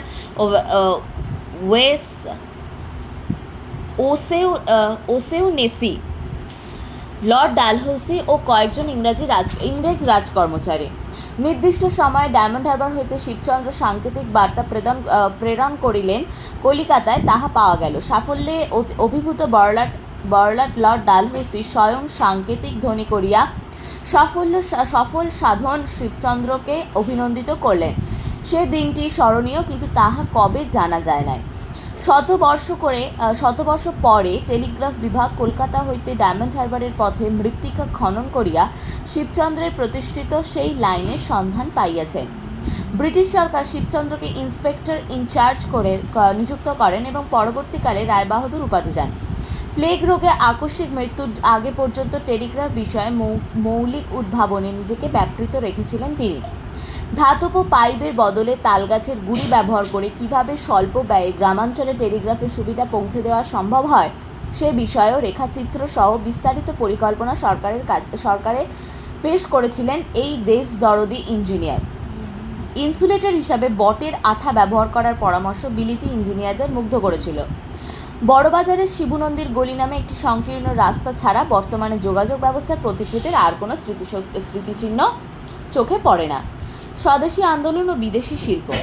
সতীনাথ ঘোষ, ইনি স্বদেশী শিল্পের সঙ্গে ঠাকুরবাড়িতে নানা ধরনের যন্ত্রপাতির সহযোগে বিজ্ঞানের বিবিধ পরীক্ষা নিরীক্ষা প্রদর্শন করতেন। তারই প্রভাবে বালক রবীন্দ্রনাথ বিজ্ঞানের প্রতি উৎসুক হয়ে ওঠেন। বস্ত্রবয়ন শিল্পের আবিষ্কর্তা হিসাবে তিনি হিন্দু মেলা ও জাতীয় মেলার সঙ্গে ঘনিষ্ঠভাবে যুক্ত ছিলেন। জাতীয় মেলার প্রকাশ্য অধিবেশনে তিনি বিজ্ঞান ও বৈজ্ঞানিক যন্ত্রের ব্যবহার প্রসঙ্গে বহু বক্তৃতা দিয়েছেন। ব্যবহারিক বিজ্ঞানের গবেষণায় তিনি ভারতবাসীর কাছে পথপ্রদর্শক স্বরূপ। তত্ত্ববোধিনী পত্রিকাতেও তার গবেষণা সংক্রান্ত আলোচনা প্রকাশিত হয়েছে। তিনি জাতীয় সভায় বিদ্যুৎ সম্পর্কিত আকর্ষণীয় বক্তৃতা দেন। পরবর্তীকালে বৈদ্যুতিক চিকিৎসার সাহায্যে দুরারোগ্য ব্যাধি নিরাময়ের ক্ষেত্রে তিনি খ্যাতি অর্জন করেন। তার প্রথম বক্তৃতার পর 24 মার্চ 1870 খ্রিস্টাব্দে অমৃতবাজার পত্রিকায় তার সৃষ্ট যন্ত্রাদি এয়ার পাম্প, এয়ার ইঞ্জিন সুখ্যাতি করা হয়। মহেন্দ্রচন্দ্র নন্দী কলকাতা মেডিকেল কলেজের কৃতী ছাত্র, ঢাকা মেডিকেল স্কুলের শিক্ষক এবং কিংবদন্তি চিকিৎসক মহেন্দ্রচন্দ্র নন্দী পাশ্চাত্য চিকিৎসাশাস্ত্রে সুশিক্ষিত হলেও মহেন্দ্রলাল সরকারের মতো হোমিওপ্যাথিক চিকিৎসাতেই খ্যাতি লাভ করেন। নীরদ সি চৌধুরী তার বিখ্যাত গ্রন্থ autobiography of an unknown Indian Mahendrachandra নন্দীর কথা বলেছেন। চিকিৎসক হিসাবে তার খ্যাতি দেশজোড়া। তার চিকিৎসা ছিল স্বদেশী ও বিজ্ঞানমুখী। তিনি চিকিৎসা ছাড়াও দেশলাই সহ ক্ষুদ্র শিল্প তৈরির কারখানা খোলেন। তিনি 1888 সালে নিজের নাম কালীকচ্ছের 8 বিঘা জমি জুড়ে একটি লোহার কালীকচ্ছে 8 বিঘা জমি জুড়ে একটি লোহার কারখানা স্থাপন করেন। এখানে তৈরি হাতদা, বঁটি, সুপারি কাঠার জাঁতি বিখ্যাত ছিল। স্থানীয় তাঁতি ও কর্মকারদের সমবায়ে উদ্বুদ্ধ করেন মহেন্দ্রচন্দ্র। সমবায় মানে হচ্ছে তাঁত বোনা আর কি। হিন্দু মেলা নিজের কারখানায় তৈরি কাপড় এবং দেশলাই প্রদর্শন করে তিনি উচ্চ প্রশংসিত হন। তার তৈরি লেখার কালি কলকাতার বাজারে রায় ব্রাদার্স ইঙ্ক নামে বিক্রিত হতো। মহেন্দ্রচন্দ্র নিগৃহীতা, অবহেলিতা, নারীদের শিক্ষার মাধ্যমে স্বনির্ভর, আধুনিক প্রগতিশীল করে তুলতে চেয়েছিলেন। বিদেশ থেকে আধুনিক যন্ত্র এনে তাতে ম্যাচ ও প্লাইউড তৈরি শক্তিচালিত যন্ত্র নিজের বাড়িতে বসিয়ে স্থানীয় লোকেদের কর্মসংস্থানের ব্যবস্থা করেছিলেন। মহিলাদের এতে নিযুক্ত করেন। কৃষকদের সমবায় আন্দোলনে শরিক হওয়ার আহ্বান জানান। উন্নত চাষ যন্ত্র নির্মাণ, উন্নত বীজ ও গবাদি পশুর উন্নতি সাধনে গোয়ালাদের সমবায়ে নিয়ে আসেন। রবীন্দ্রনাথের জীবন স্মৃতি গ্রন্থে এই স্বদেশী শিল্পোদ্যোগীদের বস্ত্র নির্মাণের কথা উল্লেখিত রয়েছে। হোমিও চিকিৎসক হিসাবে ধন্বন্তরী খ্যাতি লাভ করেন। রাজকৃষ্ণ কর্মকার, জন্ম 1828 খ্রিস্টাব্দে।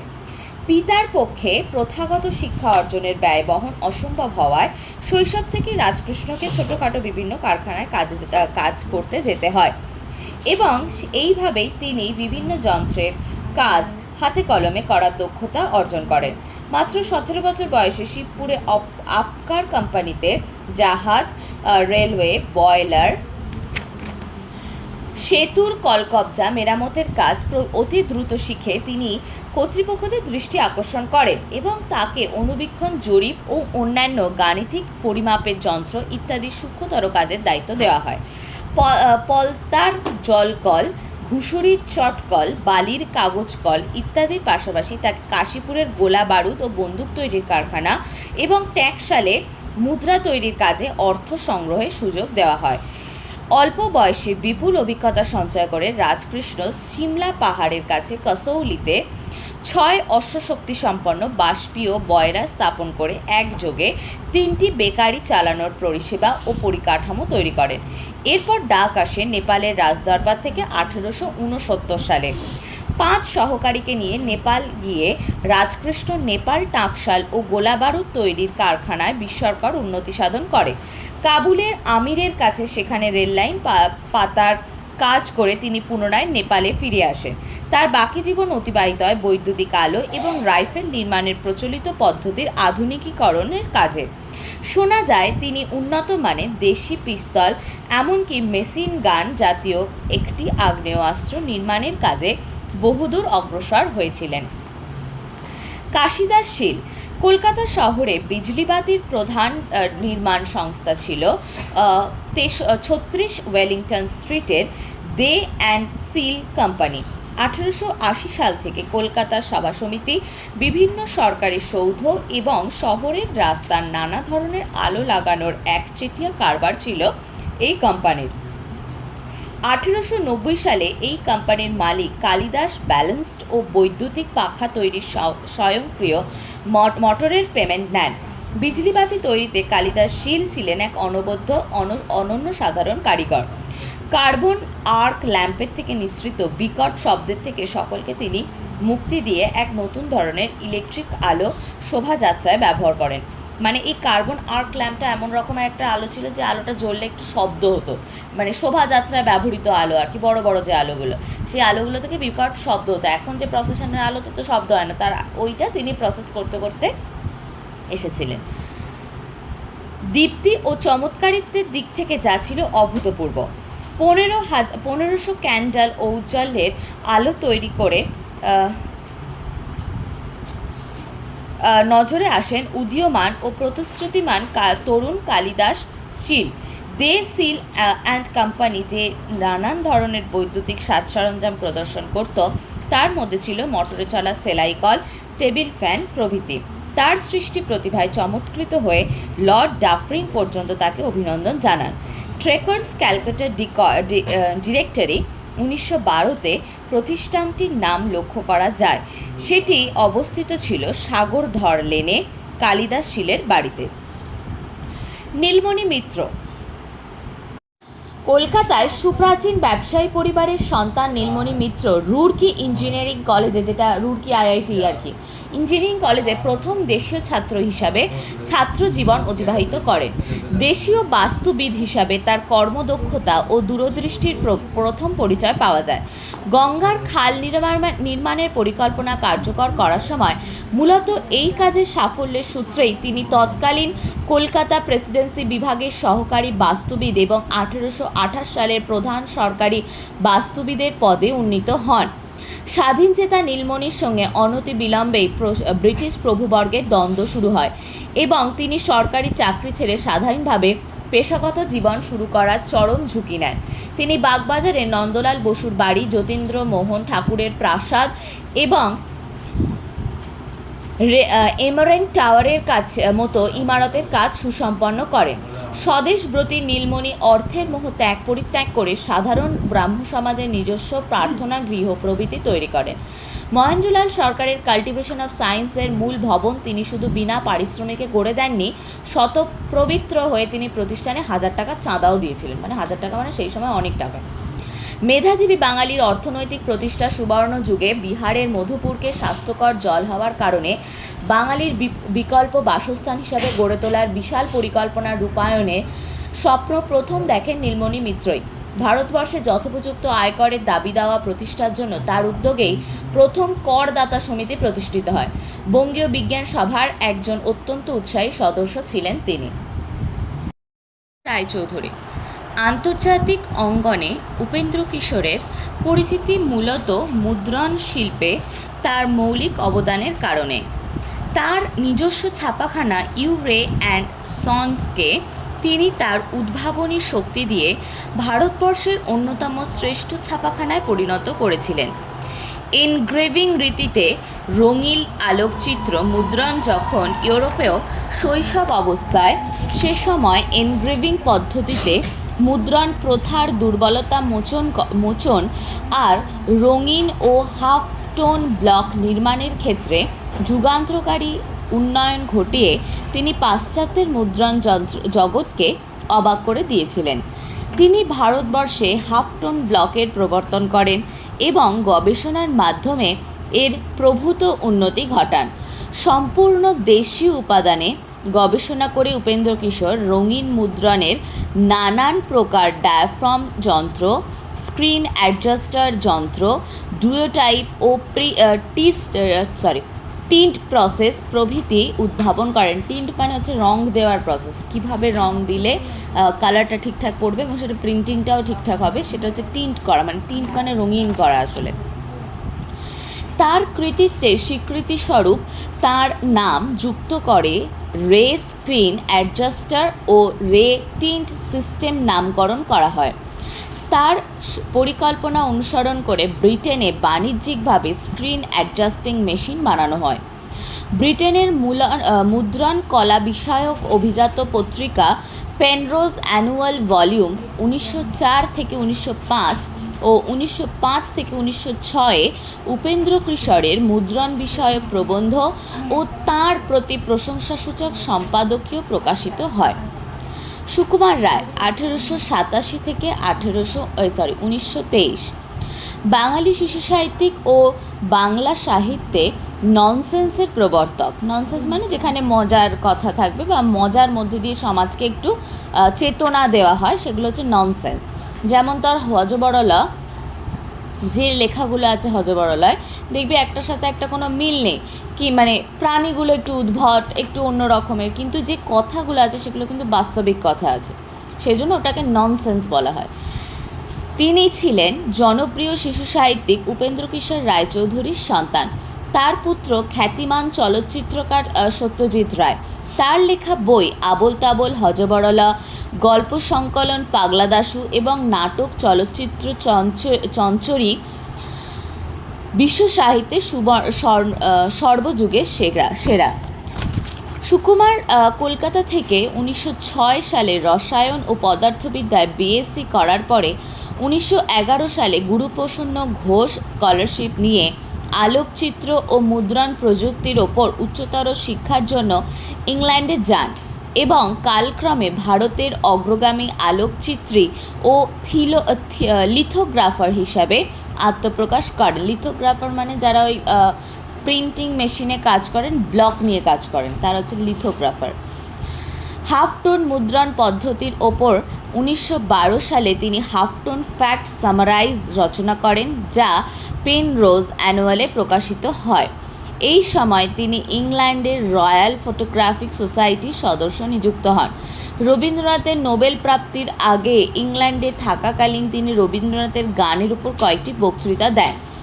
এরপর 1913 সালে পেনরোজ অ্যানুয়ালে তাঁর রচিত স্ট্যান্ডার্ডাইজিং দ্য অরিজিনাল প্রকাশিত হয় এবং পিন হোল থিওরির ওপর একটি রচনা 1913 জুলাই মাসে দ্য ব্রিটিশ জার্নাল অফ ফটোগ্রাফিতে প্রকাশিত হয়। পিন হোল মানে ওই সূচিছিদ্র ক্যামেরা, যেটা ভৌতবিজ্ঞানে পড়তিস না, ওইটার মধ্যে দিয়ে যে ছবি ইত্যাদি প্রভৃতি তোলার যে ব্যাপারটা, সেটা নিয়ে কিন্তু লেখালেখি হয়েছিল। সুকুমারের ইংল্যান্ডে থাকাকালীন সময় পিতা উপেন্দ্র কিশোর উন্নতমানের রঙিন হাফটোন ব্লক তৈরি ও মুদ্রণক্ষম একটি ছাপাখানা স্থাপন করেন এবং ছোটদের মাসিক পত্রিকা সন্দেশের প্রথম সংস্করণ প্রকাশ করেন 1913 সালে। সে বছরের 29 সেপ্টেম্বর সুকুমার রবীন্দ্রনাথ ঠাকুর ও কালীমোহন ঘোষের সঙ্গে স্বদেশে ফিরে আসেন।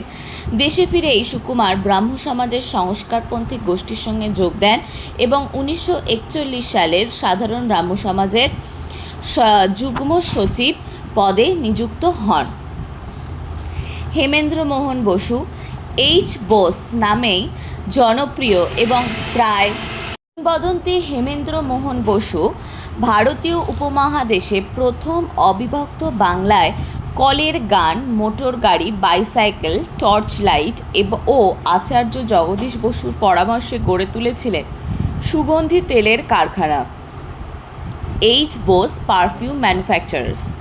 বাঙালির নিজস্ব শিল্প গড়ার শুরুর দিনে অন্যতম শিল্পপতি ছিলেন হেমেন্দ্র মোহন বসুই প্রথম তাঁর সুগন্ধি কুন্তলিন ও দেলখোল তেলের প্রচার, বিজ্ঞাপন ও ভারতীয় সাহিত্যের ক্ষেত্রে উৎসাহ প্রদানের জন্য 1896 সালে কুন্তলিন পুরস্কার প্রবর্তন করেন। বাঙালির মধ্যে প্রথম কলকাতার হ্যারিসন রোডে তিনি মোটরগাড়ি ও বাইসাইকেলের ব্যবসার সূত্রপাত করেন। কলকাতা শহরে তিনি ভারতীয় রঙিন আলোকচিত্র গ্রহণের পথিকৃৎ। ভারতীয় সাংস্কৃতিক আন্দোলনে তার সবচেয়ে কৃতিত্বের বিষয় হল কলের গানের রেকর্ড তৈরির কারখানা স্থাপন। ভারত উপমহাদেশে প্রথম গ্র্যামোফোন নিয়ে আসেন এফ.ডব্লিউ. গেইসবার্গ। 1902 সালে কলকাতার বাঙালি শিল্পী গওহর জাহানকে তিনি প্রথম বাংলা গানের রেকর্ড করেন। এই উপমহাদেশে প্রথম কলের গানের আগমন হয় ভারতের মুম্বাই ও কলকাতায়। কলের গান মানে হচ্ছে মেশিনের যে গান, হ্যাঁ, মানে মেশিনে যে গান চলবে সেই ব্যাপারটা। কলের গানে এদেশে আসা নিয়ে বিভিন্ন মতবাদ রয়েছে। শোনা যায় 1895 সালে স্বামী বিবেকানন্দ এক বন্ধুর কাছ থেকে গ্রামোফোন উপহার হিসাবে পান।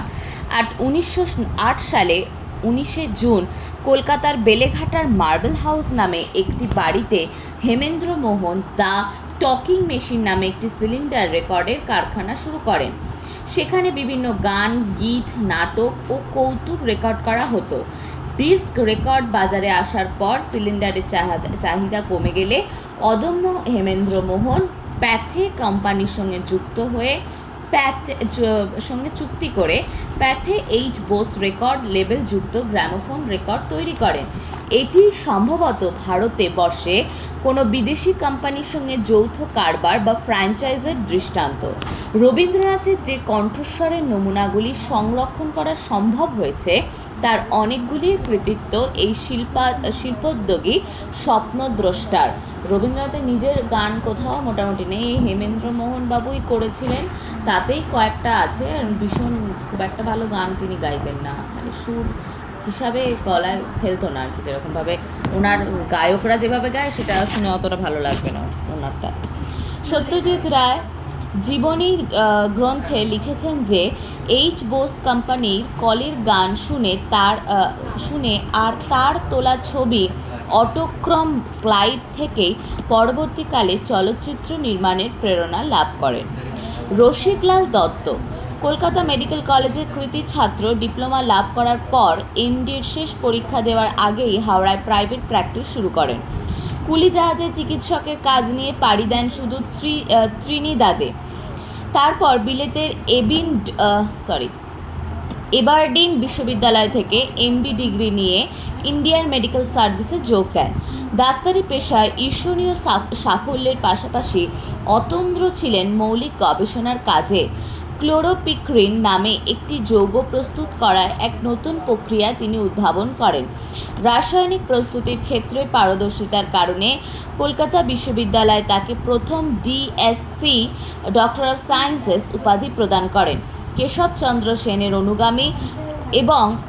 অনুগামী এই চিকিৎসা বিজ্ঞানী নববিধান ব্রহ্ম সমাজের সদস্য এবং সুবর্ণ বণিক সম্প্রদায়ের সামাজিক দাবিসমূহের অন্যতম নেতা ছিলেন। কর্মদক্ষতার জন্য ব্রিটিশ সরকার তাকে লেফটেন্যান্ট কর্নেল পদে উন্নীত করেন। বিপিন বিহারী দাস সম্পূর্ণ দেশীয় প্রযুক্তিকে কাজে লাগিয়ে যিনি প্রথম মোটরগাড়ি নির্মাণ করেন তার নাম বিপিন বিহারী দাস। গাড়িটির নামও ছিল স্বদেশী। বালিগঞ্জ ফাঁড়ির কাছে একটি ছোট মোটর সারানোর কারখানার মালিক বিপিন বিহারী দাস একক প্রচেষ্টায় অন্তত 3খানা মোটরগাড়ি এবং রেল ইঞ্জিন বানিয়েছিলেন। তিনি প্রথম স্বদেশী মোটর কারের ক্রেতা ছিল বেনারস হিন্দু ইউনিভার্সিটি এবং সে গাড়ি ব্যবহার করতেন মতিলাল নেহেরু ও মদনমোহন মালব্য। তার তৈরি আরেকটি গাড়ি কিনেছিলেন কলকাতা কর্পোরেশন, যার নাম্বার ছিল 35977। তার মোটর নির্মাণের উদ্যোগে প্রত্যাশিত প্রশংসা পাননি তিনি গোয়ালিয়র রাজ্যের জন্য একটি গাড়ি নির্মাণ করেন যেটি বহুকাল সন্তোষজনকভাবে চলেছিল। 1938 সালে এপ্রিল মাসে কলকাতার বিশ্বকর্মা বলে পরিচিত প্রথম দেশীয় মোটরকার নির্মাতার জীবনাবসান হয়। প্রমথনাথ বসু সাধারণ ব্রহ্ম সমাজের প্রগতিশীল ভাবুক ও কর্মীদের অন্যতম ছিলেন। প্রমথনাথ বসু লন্ডনে ভারত সভায় সক্রিয় সদস্য হিসাবে বহু রাজনৈতিক কার্যকলাপে আপোষহীনভাবে রত থাকায় সমকালীন সেরা ভূতত্ত্ব বিজ্ঞানী হওয়া সত্ত্বেও ন্যায্য মর্যাদা পাননি। জামশেদপুরের টাটার বর্তমান ইস্পাত সাম্রাজ্য স্থাপনের নেপথ্যে প্রধান কারণ ছিল তার লৌহ আকরিক সন্ধানের সাফল্য।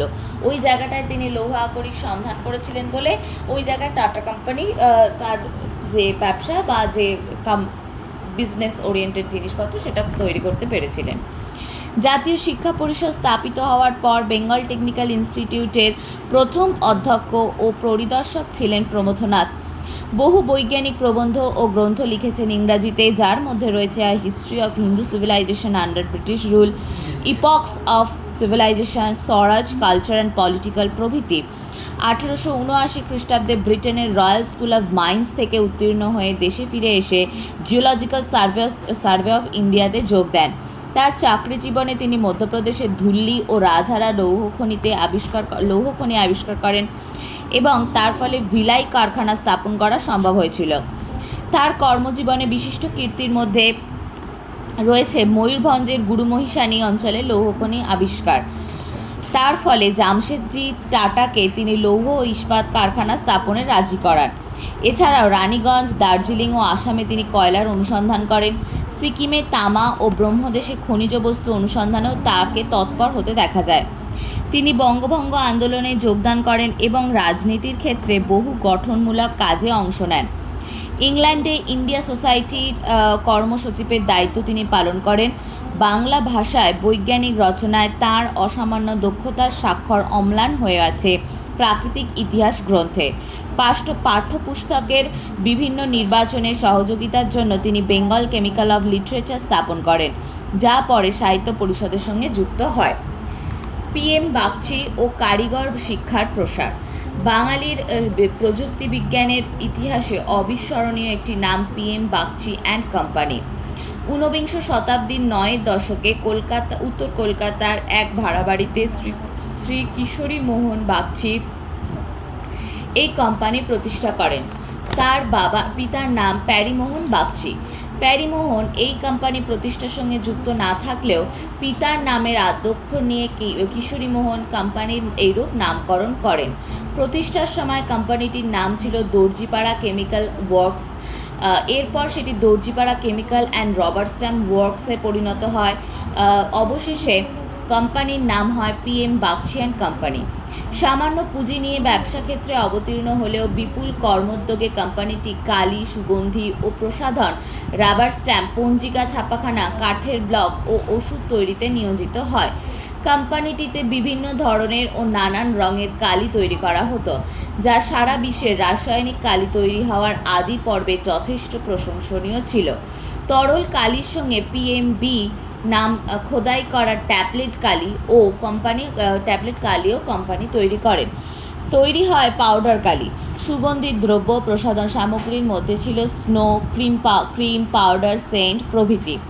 1898 খ্রিস্টাব্দে ভারতীয় শিল্প মেলায় উচ্চ মানের সুগন্ধি প্রস্তুত করার সুবাদে কোম্পানিটি স্বর্ণপদক লাভ করেন।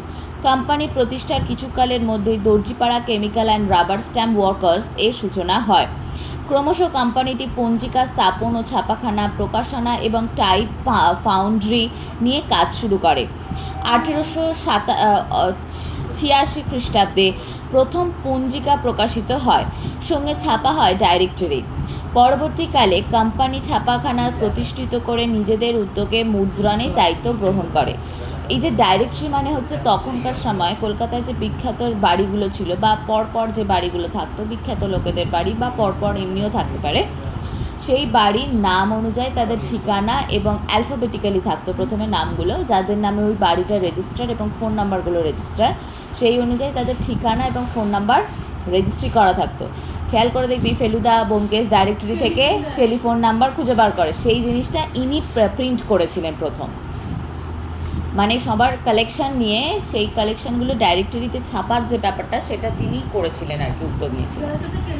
হ্যাঁ, যাদের টেলিফোন আছে এবং যার নামে ওটা রেজিস্টার্ড, সেই অনুযায়ী নাম, ঠিকানা, কি করেন মোটামুটি একটা আইডিয়া থাকতো। পরবর্তীকালে কোম্পানি ছাপাখানা তৈরি করে নিজেদের উদ্যোগে মুদ্রণের দায়িত্ব গ্রহণ করেন। পঞ্জিকায় নিজেদের বিজ্ঞাপনের পাশাপাশি বহু স্বদেশি কোম্পানির বিজ্ঞাপন প্রকাশ করে। এই প্রকাশনার স্বার্থে কোম্পানিটি কাঠের ব্লক তৈরি করে। এছাড়াও কোম্পানিটি কবিরাজি ও অ্যালোপ্যাথিক এই দুই শাখার অজস্র ওষুধ নির্মাণের সঙ্গে যুক্ত হয়। 20 শতকের সূচনায় কবিরাজি ওষুধ তৈরির কাজ শুরু হয় আর অ্যালোপ্যাথিক তৈরির কাজ শুরু হয় 4-এর দশকে। PM বাগচি ওষুধের সঙ্গে ক্ষেত্রে বেঙ্গল কেমিক্যাল ও বেঙ্গল ইমিউনিটির কথা স্বভাবতই মনে আসে। পেটের অসুখ, জ্বর প্রভৃতি অসুখ বিসুখে পেটেন্ট ওষুধ কোম্পানি এই বিভাগে তৈরি করা হতো। পেটেন্ট ওষুধ মানে এমন কিছু ফর্মুলা তৈরি করেছিলেন যেটা ওনাদের নিজের এবং সেটা পেটেন্টেড, মানে স্ট্যাম্প ছিল, যেটা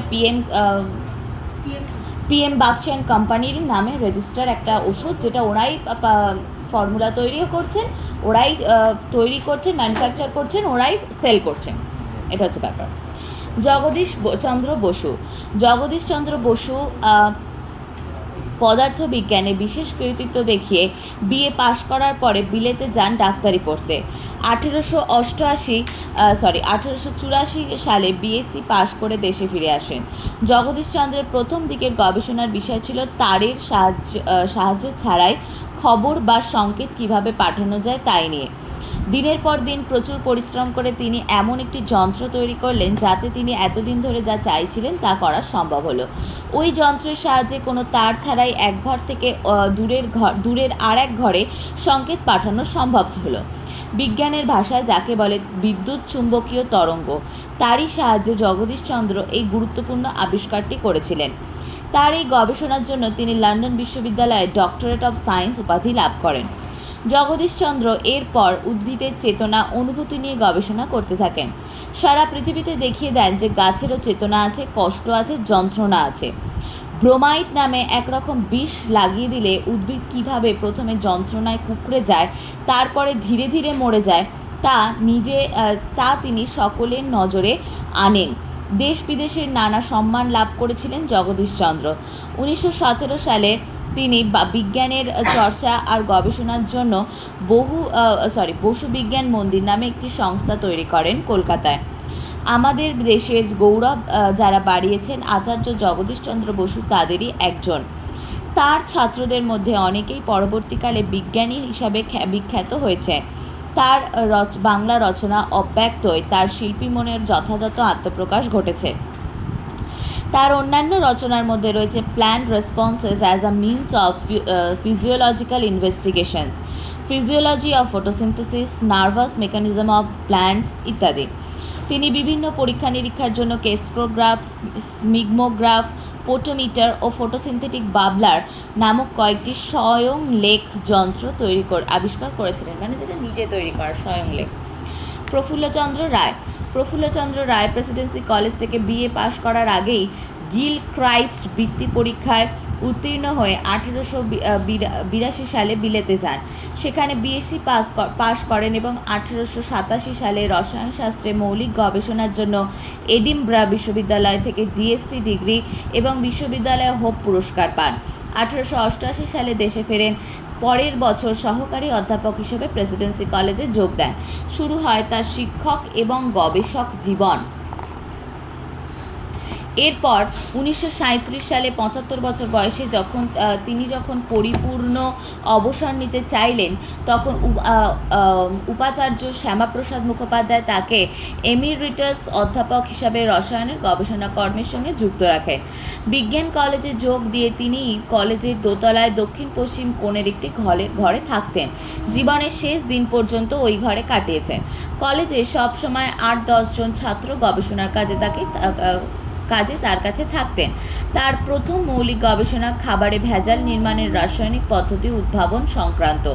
তার যুগান্তকারী আবিষ্কার mercurous nitrite.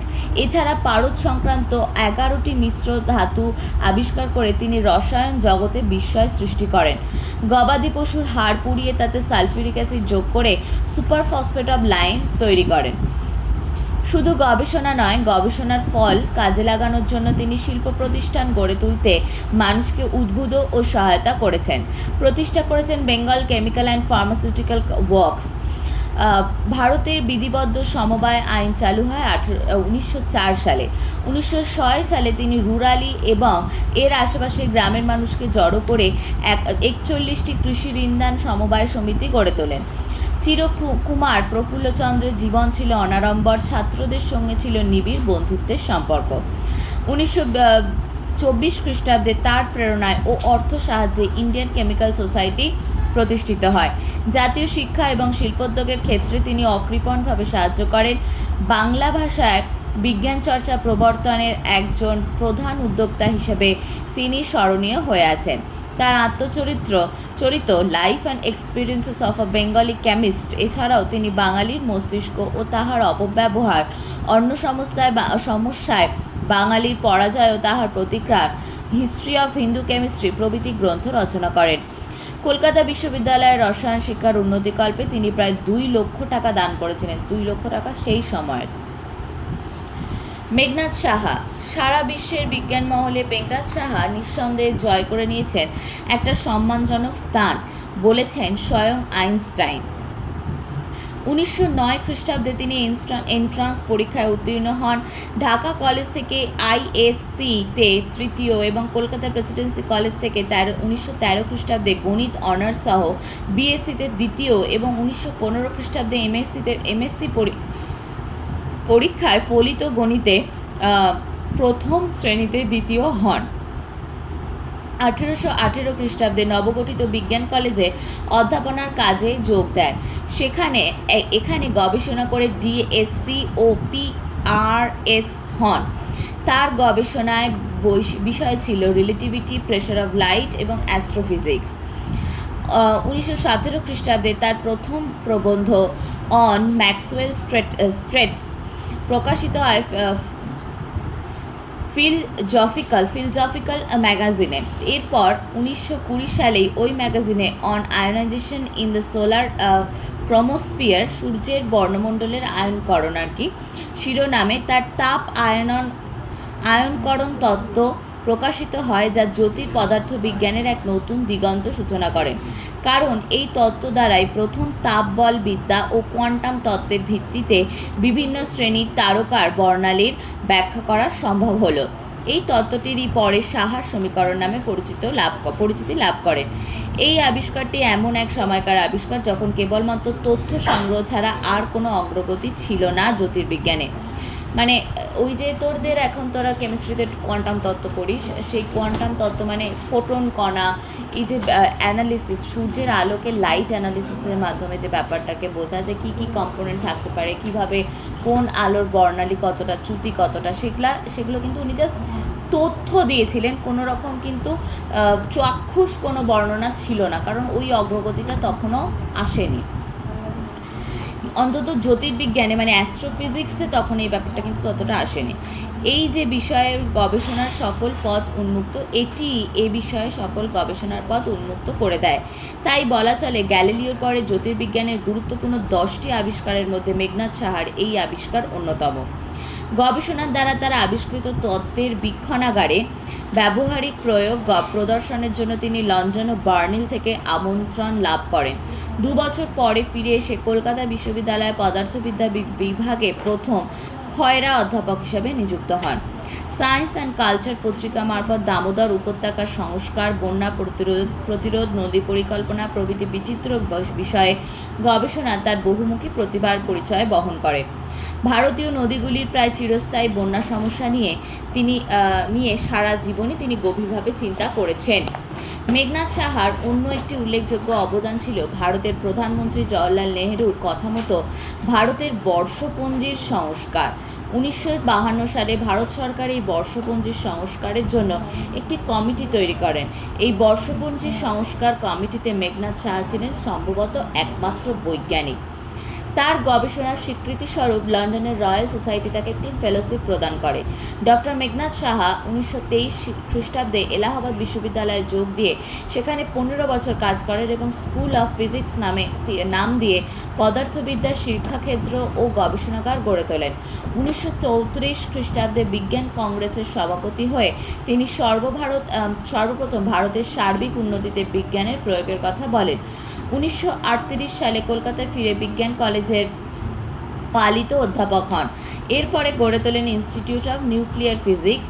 National institute of সায়েন্সের তিনি প্রতিষ্ঠাতা। তারই চেষ্টায় Indian association for the cultivation of science ও গ্লাস সেরামিক রিসার্চ ইনস্টিটিউট ভারতে সুপ্রতিষ্ঠিত হয়। তার লেখা বইগুলির মধ্যে রয়েছে the principal of relativity, treatise on heat, treatise on modern physics, junior textbook of heat with meteorology প্রভৃতি। সত্যেন্দ্রনাথ বসু। যারা বলেন যে বাংলা ভাষায় বিজ্ঞান চর্চা সম্ভব নয়, তারা হয় বাংলা জানেন না, নয়তো বিজ্ঞান জানেন না। আগামী প্রজন্মের উদ্দেশ্যে এই চিরস্মরণীয় উক্তিটি যিনি করেছিলেন, তিনি হলেন আধুনিক বিজ্ঞানের শ্রেষ্ঠতম প্রতিভাদের একজন। 1909 সালে তিনি হিন্দু স্কুল থেকে প্রবেশিকা পরীক্ষায় 5ম স্থান ও 1911 সালে প্রেসিডেন্সি কলেজ থেকে আইএসসি পরীক্ষায় প্রথম স্থান অধিকার করেন। অতঃপর 1913 সালে গণিতে অনার্সে শীর্ষস্থান এবং 1915 সালে মিশ্র গণিতে বিজ্ঞান স্নাতকোত্তর পরীক্ষায় প্রথম শ্রেণীতে প্রথম স্থান অধিকার করেন। ঢাকা বিশ্ববিদ্যালয়ের তরুণ অধ্যাপক সত্যেন্দ্রনাথ প্ল্যাঙ্ক সূত্র ও আলোকতত্ত্বের কোয়ান্টাম প্রকল্প নামে 4 পৃষ্ঠার এক মৌলিক প্রবন্ধ লিখে পাঠালেন ইংল্যান্ডের ফিলোজফিক্যাল ম্যাগাজিন নামে এক বিজ্ঞান গবেষণার পত্রিকায়, কিন্তু সেখানে প্রকাশের অযোগ্য বিবেচিত হওয়ায় বোস একটি চিঠি সহ তা পাঠালেন আপেক্ষিক তত্ত্বের জনক অ্যালবার্ট আইনস্টাইনের কাছে। আইনস্টাইন এ প্রবন্ধের গুরুত্ব সঙ্গে সঙ্গে অনুধাবন করেন এবং লেখাটি জার্মানে অনুবাদ করে পদার্থবিদ্যার অন্যতম একটি জার্মান পত্রিকা 1924 সালে তা প্রকাশের ব্যবস্থা করেন। মন্তব্যটি ছিল, আমার মতে প্ল্যাঙ্কের সূত্রক্ষেত্রে বসু কর্তৃক নির্ধারণ পদ্ধতি একটি গুরুত্বপূর্ণ অগ্রগতি এবং এই তত্ত্ব আদর্শ গ্যাসের কোয়ান্টাম তত্ত্বে প্রয়োগ করা সম্ভব, যা আমি অন্যত্র দেখাবো। এর পরপরই এই প্রবন্ধ বোস আইনস্টাইন পরিসংখ্যান তত্ত্ব হিসাবে স্বীকৃতি লাভ করে এবং কোয়ান্টাম সংখ্যাতত্ত্বের জনক হিসাবে বোসের নাম ইতিহাসে চিরস্মরণীয় হয়। 88 বছর আগে ঢাকা বিশ্ববিদ্যালয়ের পদার্থবিজ্ঞানের বিভাগের তরুণ বাঙালি বিজ্ঞানী সত্যেন্দ্রনাথ বসু যে তত্ত্ব কল্পনা আর গবেষণার বীজ বুনেছিলেন, সার্নে আবিষ্কৃত কণাটি এই গণনার নীতি মেনে চলে। এ কারণেই হিগস কণাটি সত্যেন্দ্রনাথ বসুর নামে বসু অংশটি ধারণা করে বসু কণা বা বসুন কণা নামে পদার্থবিজ্ঞানে বিগত 45 বছর ধরে প্রচলিত। রবীন্দ্রনাথ তার লেখা একমাত্র বিজ্ঞান গ্রন্থ বিশ্ব পরিচয় উপসর্গ করেছিলেন সত্যেন্দ্রনাথ বসুকে। বসু সম্পর্কে তিনি লিখেছিলেন, a man of genius with a taste of literature and who is a scientist as well. Satyendranath Bose 1942 খ্রিস্টাব্দে ভারতীয় পাট সংস্থার কৃষি গবেষণা উপসমিতিতে সদস্যরূপে মনোনীত হন। 1948 খ্রিস্টাব্দে বঙ্গীয় বিজ্ঞান পরিষদ প্রতিষ্ঠা করেন এবং বাংলা বিজ্ঞান জনপ্রিয় করার লক্ষ্যে জ্ঞান ও বিজ্ঞান পত্রিকাটি প্রকাশ করেন। 1951 খ্রিস্টাব্দে ইউনেস্কোর আহ্বানে প্যারিসে যান আন্তর্জাতিক পরিসংখ্যান কেন্দ্র প্রতিষ্ঠার বিষয়টি বিবেচনার জন্য। 1953 সালে বিশ্ব শান্তি কংগ্রেসের আমন্ত্রণে তিনি বুদাপেস্ট গমন করেন। 1965 খ্রিস্টাব্দে ভাষাচর্যা অবদান রূপে কলকাতা বিশ্ববিদ্যালয় তাকে জগত্তারিণী স্বর্ণপদক দিয়ে সম্মানিত করেন। দেবেন্দ্র মোহন বসু পদার্থবিজ্ঞানে স্নাতকোত্তর ডিগ্রি লাভ করার পরে জগদীশচন্দ্রের অনুপ্রেরণায় উচ্চশিক্ষার্থে ইউরোপ যান। কেমব্রিজের ক্রাইস্টচার্চ কলেজে গবেষণার পর রয়্যাল কলেজ অফ সায়েন্স থেকে লন্ডন বিশ্ববিদ্যালয়ে বিএসসি ডিগ্রিতে সম্মানিত হন 1912 সালে। 1919 সালে বার্লিন বিশ্ববিদ্যালয় থেকে বোস-টেলর থিওরির অন্যতম আবিষ্কর্তা হিসেবে পিএইচডি। সিভি রামনের মৃত্যুর পর পালিত অধ্যাপক পদে তিনি উন্নীত হন এবং জগদীশচন্দ্র বসুর মৃত্যুর পরে সরকারি চাকরি ছেড়ে বসু বিজ্ঞান মন্দিরে দায়িত্বভার গ্রহণ করেন। ভারতীয় বিজ্ঞান কংগ্রেসের সর্বভারতীয় সভাপতির পদ ছাড়াও দেশ বিদেশের বহু বিজ্ঞান সমাবেশে প্রতিনিধি হিসাবে যোগ করেন। ভারতবর্ষের উইলসন সোলার ক্লাউড গবেষণার পথিকৃৎ, চৌম্বক ক্ষেত্রের উচ্চ পর্যায়ের আন্তর্জাতিক মানের গবেষণা এবং জগদীশচন্দ্রের কিছু অসমাপ্ত গবেষণার পূর্ণতা দানের ব্রতে আমৃত্যু নিমগ্ন ছিলেন এই সারস্বত সাধক। প্রিয়দারঞ্জন রায় চট্টগ্রাম কলেজে উচ্চশিক্ষার প্রাথমিক পর্ব শেষ করার পরে 1908 সালে প্রেসিডেন্সি কলেজ থেকে রসায়ন ও পদার্থবিদ্যায় অনার্স সহ স্নাতক এবং প্রথম শ্রেণীতে প্রথম হয়ে 1911 সালে স্নাতকোত্তর ডিগ্রি লাভ করেন। প্রিয় বিষয় ছিল অজৈব রসায়ন। উচ্চতর গবেষণা শুরু করে কিছুদিনের পরে একটি দুর্ঘটনায় সালফিউরিক অ্যাসিড লেগে তার বাঁ চোখ সম্পূর্ণ নষ্ট হয়ে যায় এবং ডান চোখটিও ক্ষতিগ্রস্ত হয়। এইভাবে গবেষণার কাজ চালাতে সিটি কলেজে অধ্যাপনা শুরু করেন। 1918 সালে স্যার আশুতোষের আমন্ত্রণে বিশ্ববিদ্যালয়ের নবপ্রতিষ্ঠিত সায়েন্স কলেজে পালিত অধ্যাপক প্রফুল্লচন্দ্রের সহকারী নিযুক্ত হন প্রিয়দারঞ্জন। 1929 সালে ঘোষ ট্রাভেলিং ফেলোশিপ নিয়ে ইউরোপের সুইজারল্যান্ড এবং অস্ট্রিয়ার প্রথম শ্রেণীর কয়েকটি রাসায়নিক গবেষণাগারে হাতে কলমে কাজের অভিজ্ঞতা তাকে আরও সমৃদ্ধ করে। এই পর্বে তার গবেষণার প্রধান বিষয় ছিল যৌগিক পদার্থের আণবিক গঠন ও সংযোগ ক্ষমতা। প্রিয়দারঞ্জনের গবেষণার আন্তর্জাতিক বিজ্ঞানী মহলে সানন্দ স্বীকৃতি লাভ করে। 1937 সালে দেশে ফিরে তিনি কলকাতা বিশ্ববিদ্যালয়ের রসায়ন শাস্ত্রের খয়রা অধ্যাপক এবং 1946 সালে পালিত অধ্যাপক রূপে নিযুক্ত হন। 1931 সালে ভারতীয় বিজ্ঞান কংগ্রেসের রসায়ন শাখায় সভাপতি নির্বাচিত হন। 1947 সালে ভারতীয় কেমিক্যাল সোসাইটি সভাপতিত্বের সূত্রে প্রিয়দারঞ্জন আচার্য প্রফুল্লচন্দ্রের হিন্দু রসায়ন শাস্ত্রের ইতিহাস গ্রন্থটি নতুন করে সম্পাদনা করেন। পরে ছাত্র রসায়ন ও বিজ্ঞানের অন্যান্য শাখার সম্পর্কে প্রগাঢ় জ্ঞানের পাশাপাশি প্রাচীন ভারতীয় শাস্ত্রের বৈজ্ঞানিক ভাবনা সম্পর্কে তার পাণ্ডিত্য ছিল বিস্ময়কর। প্রিয়দারঞ্জন রচিত একটি গ্রন্থের নাম অতিকায় অনুর বিচিত্র কাহিনী। জ্ঞানেন্দ্রনাথ মুখোপাধ্যায় আচার্য প্রফুল্লচন্দ্র রায়ের ছাত্রগোষ্ঠীর এক জ্যোতিষ্ক। জ্ঞানেন্দ্রনাথ শৈশবে পিতৃহীন হওয়ায় প্রাথমিক শিক্ষায় প্রচুর ব্যাঘাত ঘটলেও একরোখা জ্ঞানেন্দ্রনাথ প্রেসিডেন্সি কলেজ থেকে রসায়ন শাস্ত্রের স্নাতকোত্তর ডিগ্রি লাভ করেন এবং কলকাতা বিশ্ববিদ্যালয়ের প্রেমচাঁদ রায়চাঁদ বৃত্তিতে সম্মানিত হন। জ্ঞানেন্দ্রনাথের রসায়নের মূল বিষয় ছিল কোলয়েডের মধ্যে তড়িৎ উদ্ভবের ক্রিয়া। এ বিষয়ে 1920 সালে 29 অক্টোবর লন্ডনের ফ্যারাডে সোসাইটি অফ ফিজিক্যাল সোসাইটির আমন্ত্রণে তিনি যে সন্দর্ভ পাঠ করেন বিখ্যাত নেচার পত্রিকায় তার ভূয়সী প্রশংসা করে বলে যে বিখ্যাত অধ্যাপক মুখার্জি এই বিজ্ঞান জগতের সর্বাগ্রগণ্য। তেল নিষ্কাশন সম্পর্কে জ্ঞানেন্দ্রনাথের প্রায়োগিক পরামর্শের জন্য কৃতজ্ঞ বার্মা অয়েল কোম্পানি তাকে সম্মান দক্ষিণা হিসেবে যে 35,000 টাকা প্রদান করেন, তিনি সেই অর্থ কলকাতা বিশ্ববিদ্যালয় কোলয়েড গবেষণা বিজ্ঞান বিভাগ চালু করার জন্য দান করেন। জ্ঞানেন্দ্রনাথের origin and neutralization of the charge of the colloids উক্ত বিষয়ে অন্যতম শ্রেষ্ঠ গ্রন্থের মর্যাদা পায়। রসায়ন বিদ্যার পাশাপাশি কৃষিবিদ্যার ক্ষেত্রেও তার গবেষণা ভারত সরকারের কাজ সাহায্য করেছে। আশুতোষ মুখোপাধ্যায় কলকাতা হাইকোর্টের বিচারপতি ও কলকাতা বিশ্ববিদ্যালয়ের ভাইস চ্যান্সেলর আশুতোষ মুখোপাধ্যায় জীবদ্দশাতে কিংবদন্তি হয়ে উঠেছিলেন।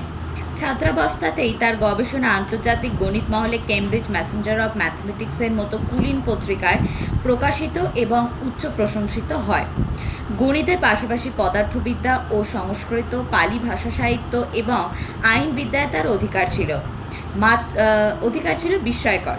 মাতৃভাষাকে উচ্চশিক্ষা চর্চার বাহন করে কলকাতা বিশ্ববিদ্যালয়কে পৃথিবীর অন্যতম সেরা জ্ঞানচর্চা কেন্দ্র করে তোলার জন্য তার নিরলস সংগ্রামের তুলনা পৃথিবীতে খুব কম। বিশ্ববিদ্যালয়কে একটি স্বায়ত্তশাসিত প্রশাসনের অধীনে নিয়ে আসার জন্য তিনি অত্যন্ত আগ্রহী ছিলেন। সর্বপল্লী রাধাকৃষ্ণন, সি.ভি. রামনের মতো অন্য প্রদেশের সম্ভাবনাময় গুণীজনকে, রবীন্দ্রনাথের মতো মনীষীকে বিশ্ববিদ্যালয়ে সংশ্লিষ্ট করে তিনি তার অসামান্য দূরদৃষ্টির পরিচয় দিয়েছিলেন।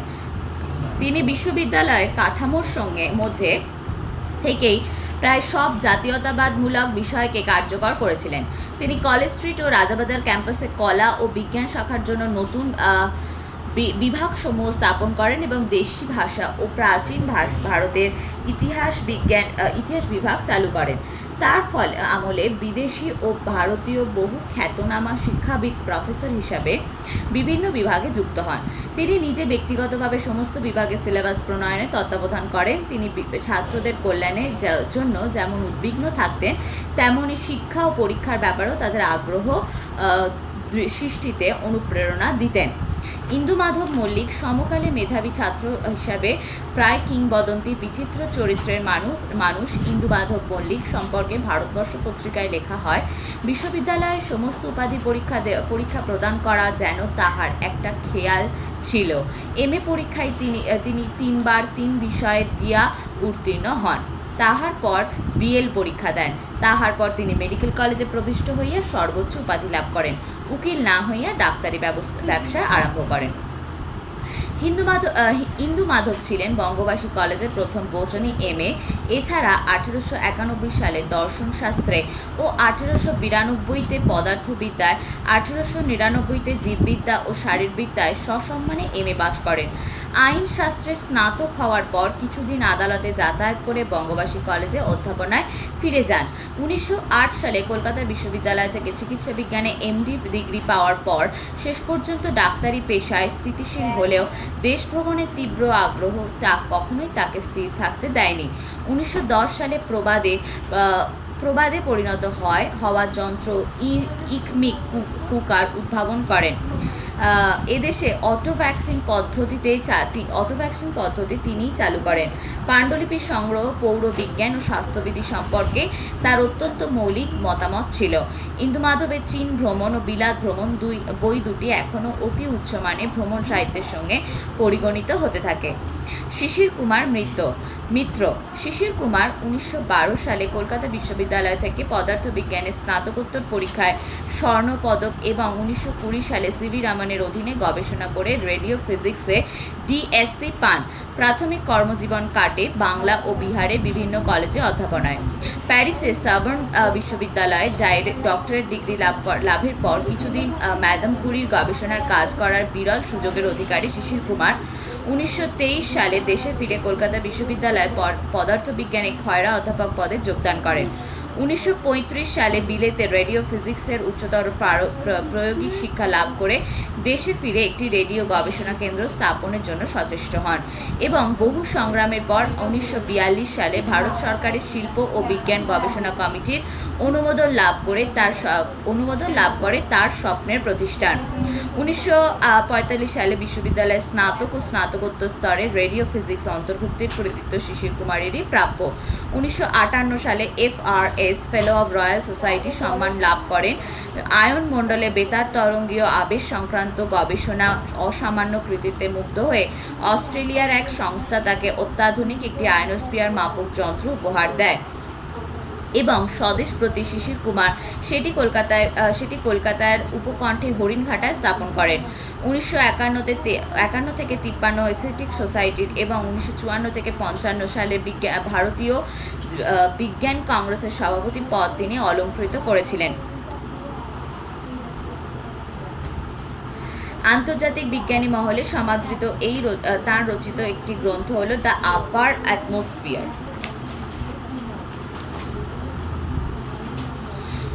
প্রশান্ত চন্দ্র মোহলানবিস আধুনিক ভারতীয় রাশিবিজ্ঞানের জনক প্রশান্ত চন্দ্র মোহলানবিস প্রেসিডেন্সি কলেজ থেকে আইএসসি এবং পদার্থবিজ্ঞানে অনার্স সহ বিএসসি ডিগ্রি লাভ করেন। বিংশ শতাব্দীর গোড়ার দিকে ভারতবর্ষে কোনো বিশ্ববিদ্যালয়ে রাশিবিজ্ঞান সংক্রান্ত পড়াশোনা বা গবেষণার সুযোগ ছিল না। বিশ্বের পরিসংখ্যানের ক্ষেত্রে ভারতীয়রা যে অগ্রগণ্য তার মূলে রয়েছে প্রশান্ত চন্দ্রের উদ্যোগ ও অনুপ্রেরণা। 1932 সালে প্রশান্ত চন্দ্রের রাশিবিজ্ঞানের ভিত্তিতে বায়ুমণ্ডল সম্পর্কে দুটি মৌলিক প্রবন্ধ প্রকাশিত হয়। ভারতীয় ছাত্রদের রাশিবিজ্ঞান শিক্ষা ও গবেষণার সুযোগ সুবিধার জন্য প্রশান্ত চন্দ্র 1931 সালে তার জীবনের অক্ষয় কীর্তি ইন্ডিয়ান স্ট্যাটিস্টিক্যাল ইনস্টিটিউট প্রতিষ্ঠা করেন। নৃবিজ্ঞানে রাশিবিজ্ঞানের প্রয়োগ করে তিনি মহলানবিস ডিস্ট্যান্স নামে নতুন তত্ত্ব আবিষ্কার করেন। 1941 সালে কলকাতা বিশ্ববিদ্যালয়ের প্রথম রাশিবিজ্ঞান বিভাগ খোলা হয়। প্রশান্ত চন্দ্র এই বিজ্ঞানের প্রধান নিযুক্ত হন। ওই বছরে বিশ্ববিদ্যালয়ে রাশিবিজ্ঞানের স্নাতকোত্তর পাঠের ব্যবস্থা হয়। 1945 সাল পর্যন্ত বাংলা সরকারের রাশিবিজ্ঞান সমিতির উপদেষ্টা ছিলেন তিনি। 1946 সালে বাংলার প্রথম স্ট্যাটিস্টিক্যাল ব্যুরো স্থাপিত হয়। এরপরে 12টি প্রদেশে এই ব্যুরো গড়ে ওঠে। 1947 সালে রাশিবিজ্ঞানকে একক শাখা হিসেবে গণ্য করা হয়। 1954 সালে প্রশান্ত চন্দ্র লন্ডনের রয়্যাল সোসাইটির অবৈতনিক সদস্যরূপে নিযুক্ত হন, মানে কোনো ফিস পেতেন না। 1957 সালে তিনি ইন্টারন্যাশনাল স্ট্যাটিস্টিক্যাল ইনস্টিটিউটের অবৈতনিক সভাপতি নির্বাচিত হন এবং ওই বছর কলকাতা বিশ্ববিদ্যালয় থেকে স্বর্ণপদক লাভ করেন। তিনি পদ্মবিভূষণ লাভ করেন 1968 সালে।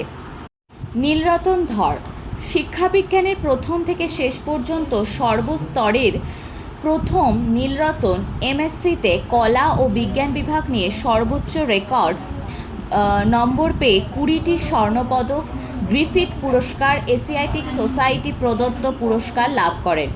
কলকাতা বিশ্ববিদ্যালয়ের রসায়নশাস্ত্রে এমএসসি পড়ার সময় বিজ্ঞান জগতের দুইজন দিকপাল আচার্য প্রফুল্লচন্দ্র ও আচার্য জগদীশচন্দ্রের অধীনে গবেষণায় 1915 সালে স্টেট স্কলারশিপ পেয়ে বিলেত যাত্রা, 1917 লন্ডন বিশ্ববিদ্যালয় থেকে এবং 1919 সালে প্যারিসের সরবন বিশ্ববিদ্যালয় থেকে ডিএসসি উপাধি লাভ করেন।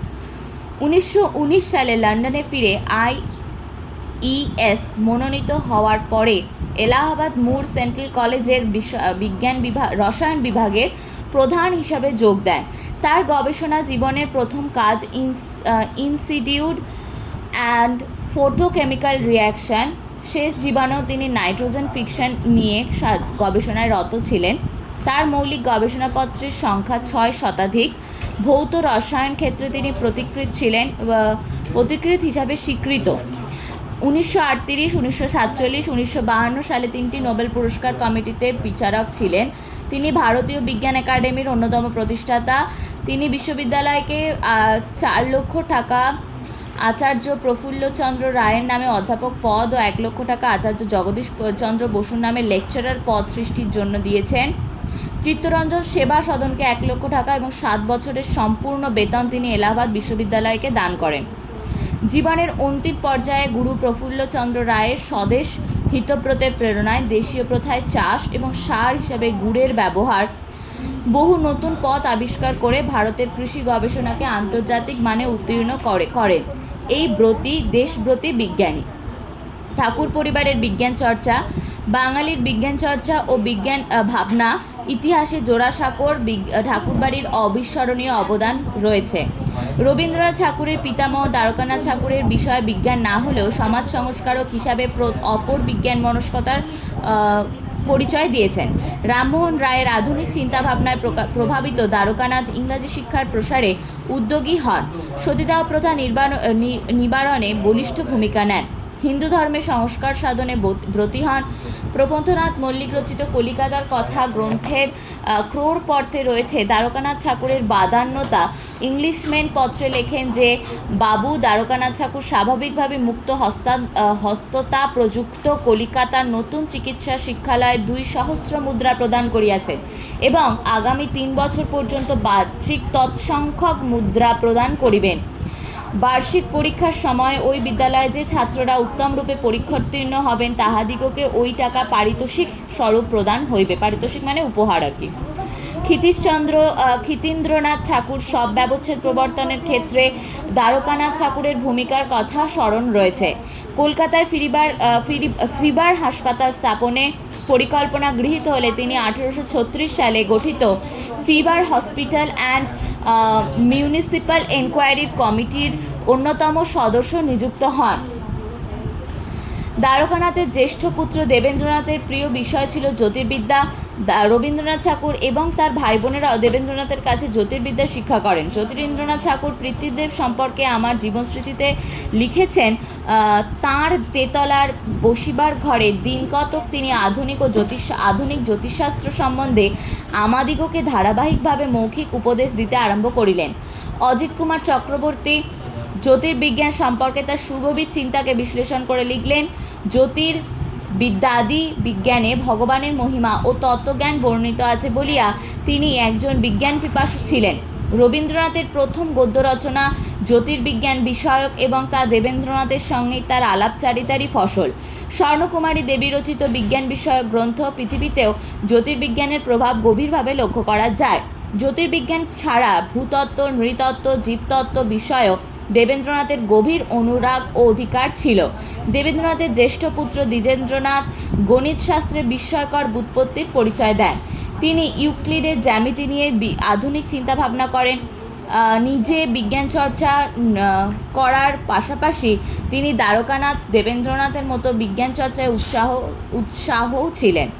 মহেন্দ্রলাল সরকার ইন্ডিয়ান সায়েন্স অ্যাসোসিয়েশন প্রতিষ্ঠায় এগিয়ে এলে তিনি অর্থ সাহায্য করেন। রবীন্দ্রনাথের সেজদা হেমেন্দ্রনাথ চিকিৎসা বিজ্ঞান শিক্ষার জন্য কিছুদিন মেডিকেল কলেজে অধ্যয়ন করেন। প্রাকৃতিক বিজ্ঞানের স্থূল মর্ম তার লেখা একটি অনন্য গ্রন্থ। দেবেন্দ্রনাথ ঠাকুরের পঞ্চম পুত্র জ্যোতিরিন্দ্রনাথ ফেনোলজি বা শিরোমিতিবিদ্যার চর্চা করেন। করটির মানে মাথা নিয়ে আর কি, করটির বহির্ভাগের গঠন দেখে মানুষ চেনা হলো এই বিদ্যার বিষয়। দেবেন্দ্রনাথ ঠাকুরের চতুর্থ কন্যা স্বর্ণকুমারী দেবী রচিত প্রবন্ধের বহুলাংশেই বিজ্ঞান বিষয়ক, যার পরিচয় তার পৃথিবী শীর্ষক গ্রন্থে বিধৃত রয়েছে। ঠাকুরবাড়ি থেকে প্রকাশিত বালক, ভারতী, সাধনা প্রভৃতি পত্রিকায় প্রকাশিত বিজ্ঞানের লেখাগুলি লক্ষ্য করলেই বোঝা যায় যে ঠাকুর পরিবারের মানুষ বিজ্ঞান চর্চায় কতটা তৎপর ও উৎসাহী ছিলেন। বাল্যকালে রবীন্দ্রনাথকে বিজ্ঞান পাঠ ও অনুশীলনে ব্যাপৃত থাকতে দেখা যায়। তাত্ত্বিক ও ব্যবহারিক শিক্ষা চলেছিল সমানভাবে। পরবর্তীকালে জীবনে বিজ্ঞান বিষয়ক যে সকল রচনা রবীন্দ্রনাথ করেছেন তার মধ্যে রয়েছে বহুবিধ বিজ্ঞান বিষয়ক প্রবন্ধ, ভাষাতত্ত্ব বিষয়ক রচনা, বিজ্ঞান নিবদ্ধের সমালোচনা এবং বিজ্ঞান গ্রন্থের ভূমিকা। রবীন্দ্রনাথ ঠাকুর রচিত বিশ্ব পরিচয় গ্রন্থে তার অপার বিজ্ঞান মনস্কতার পরিচয় পাওয়া যায়।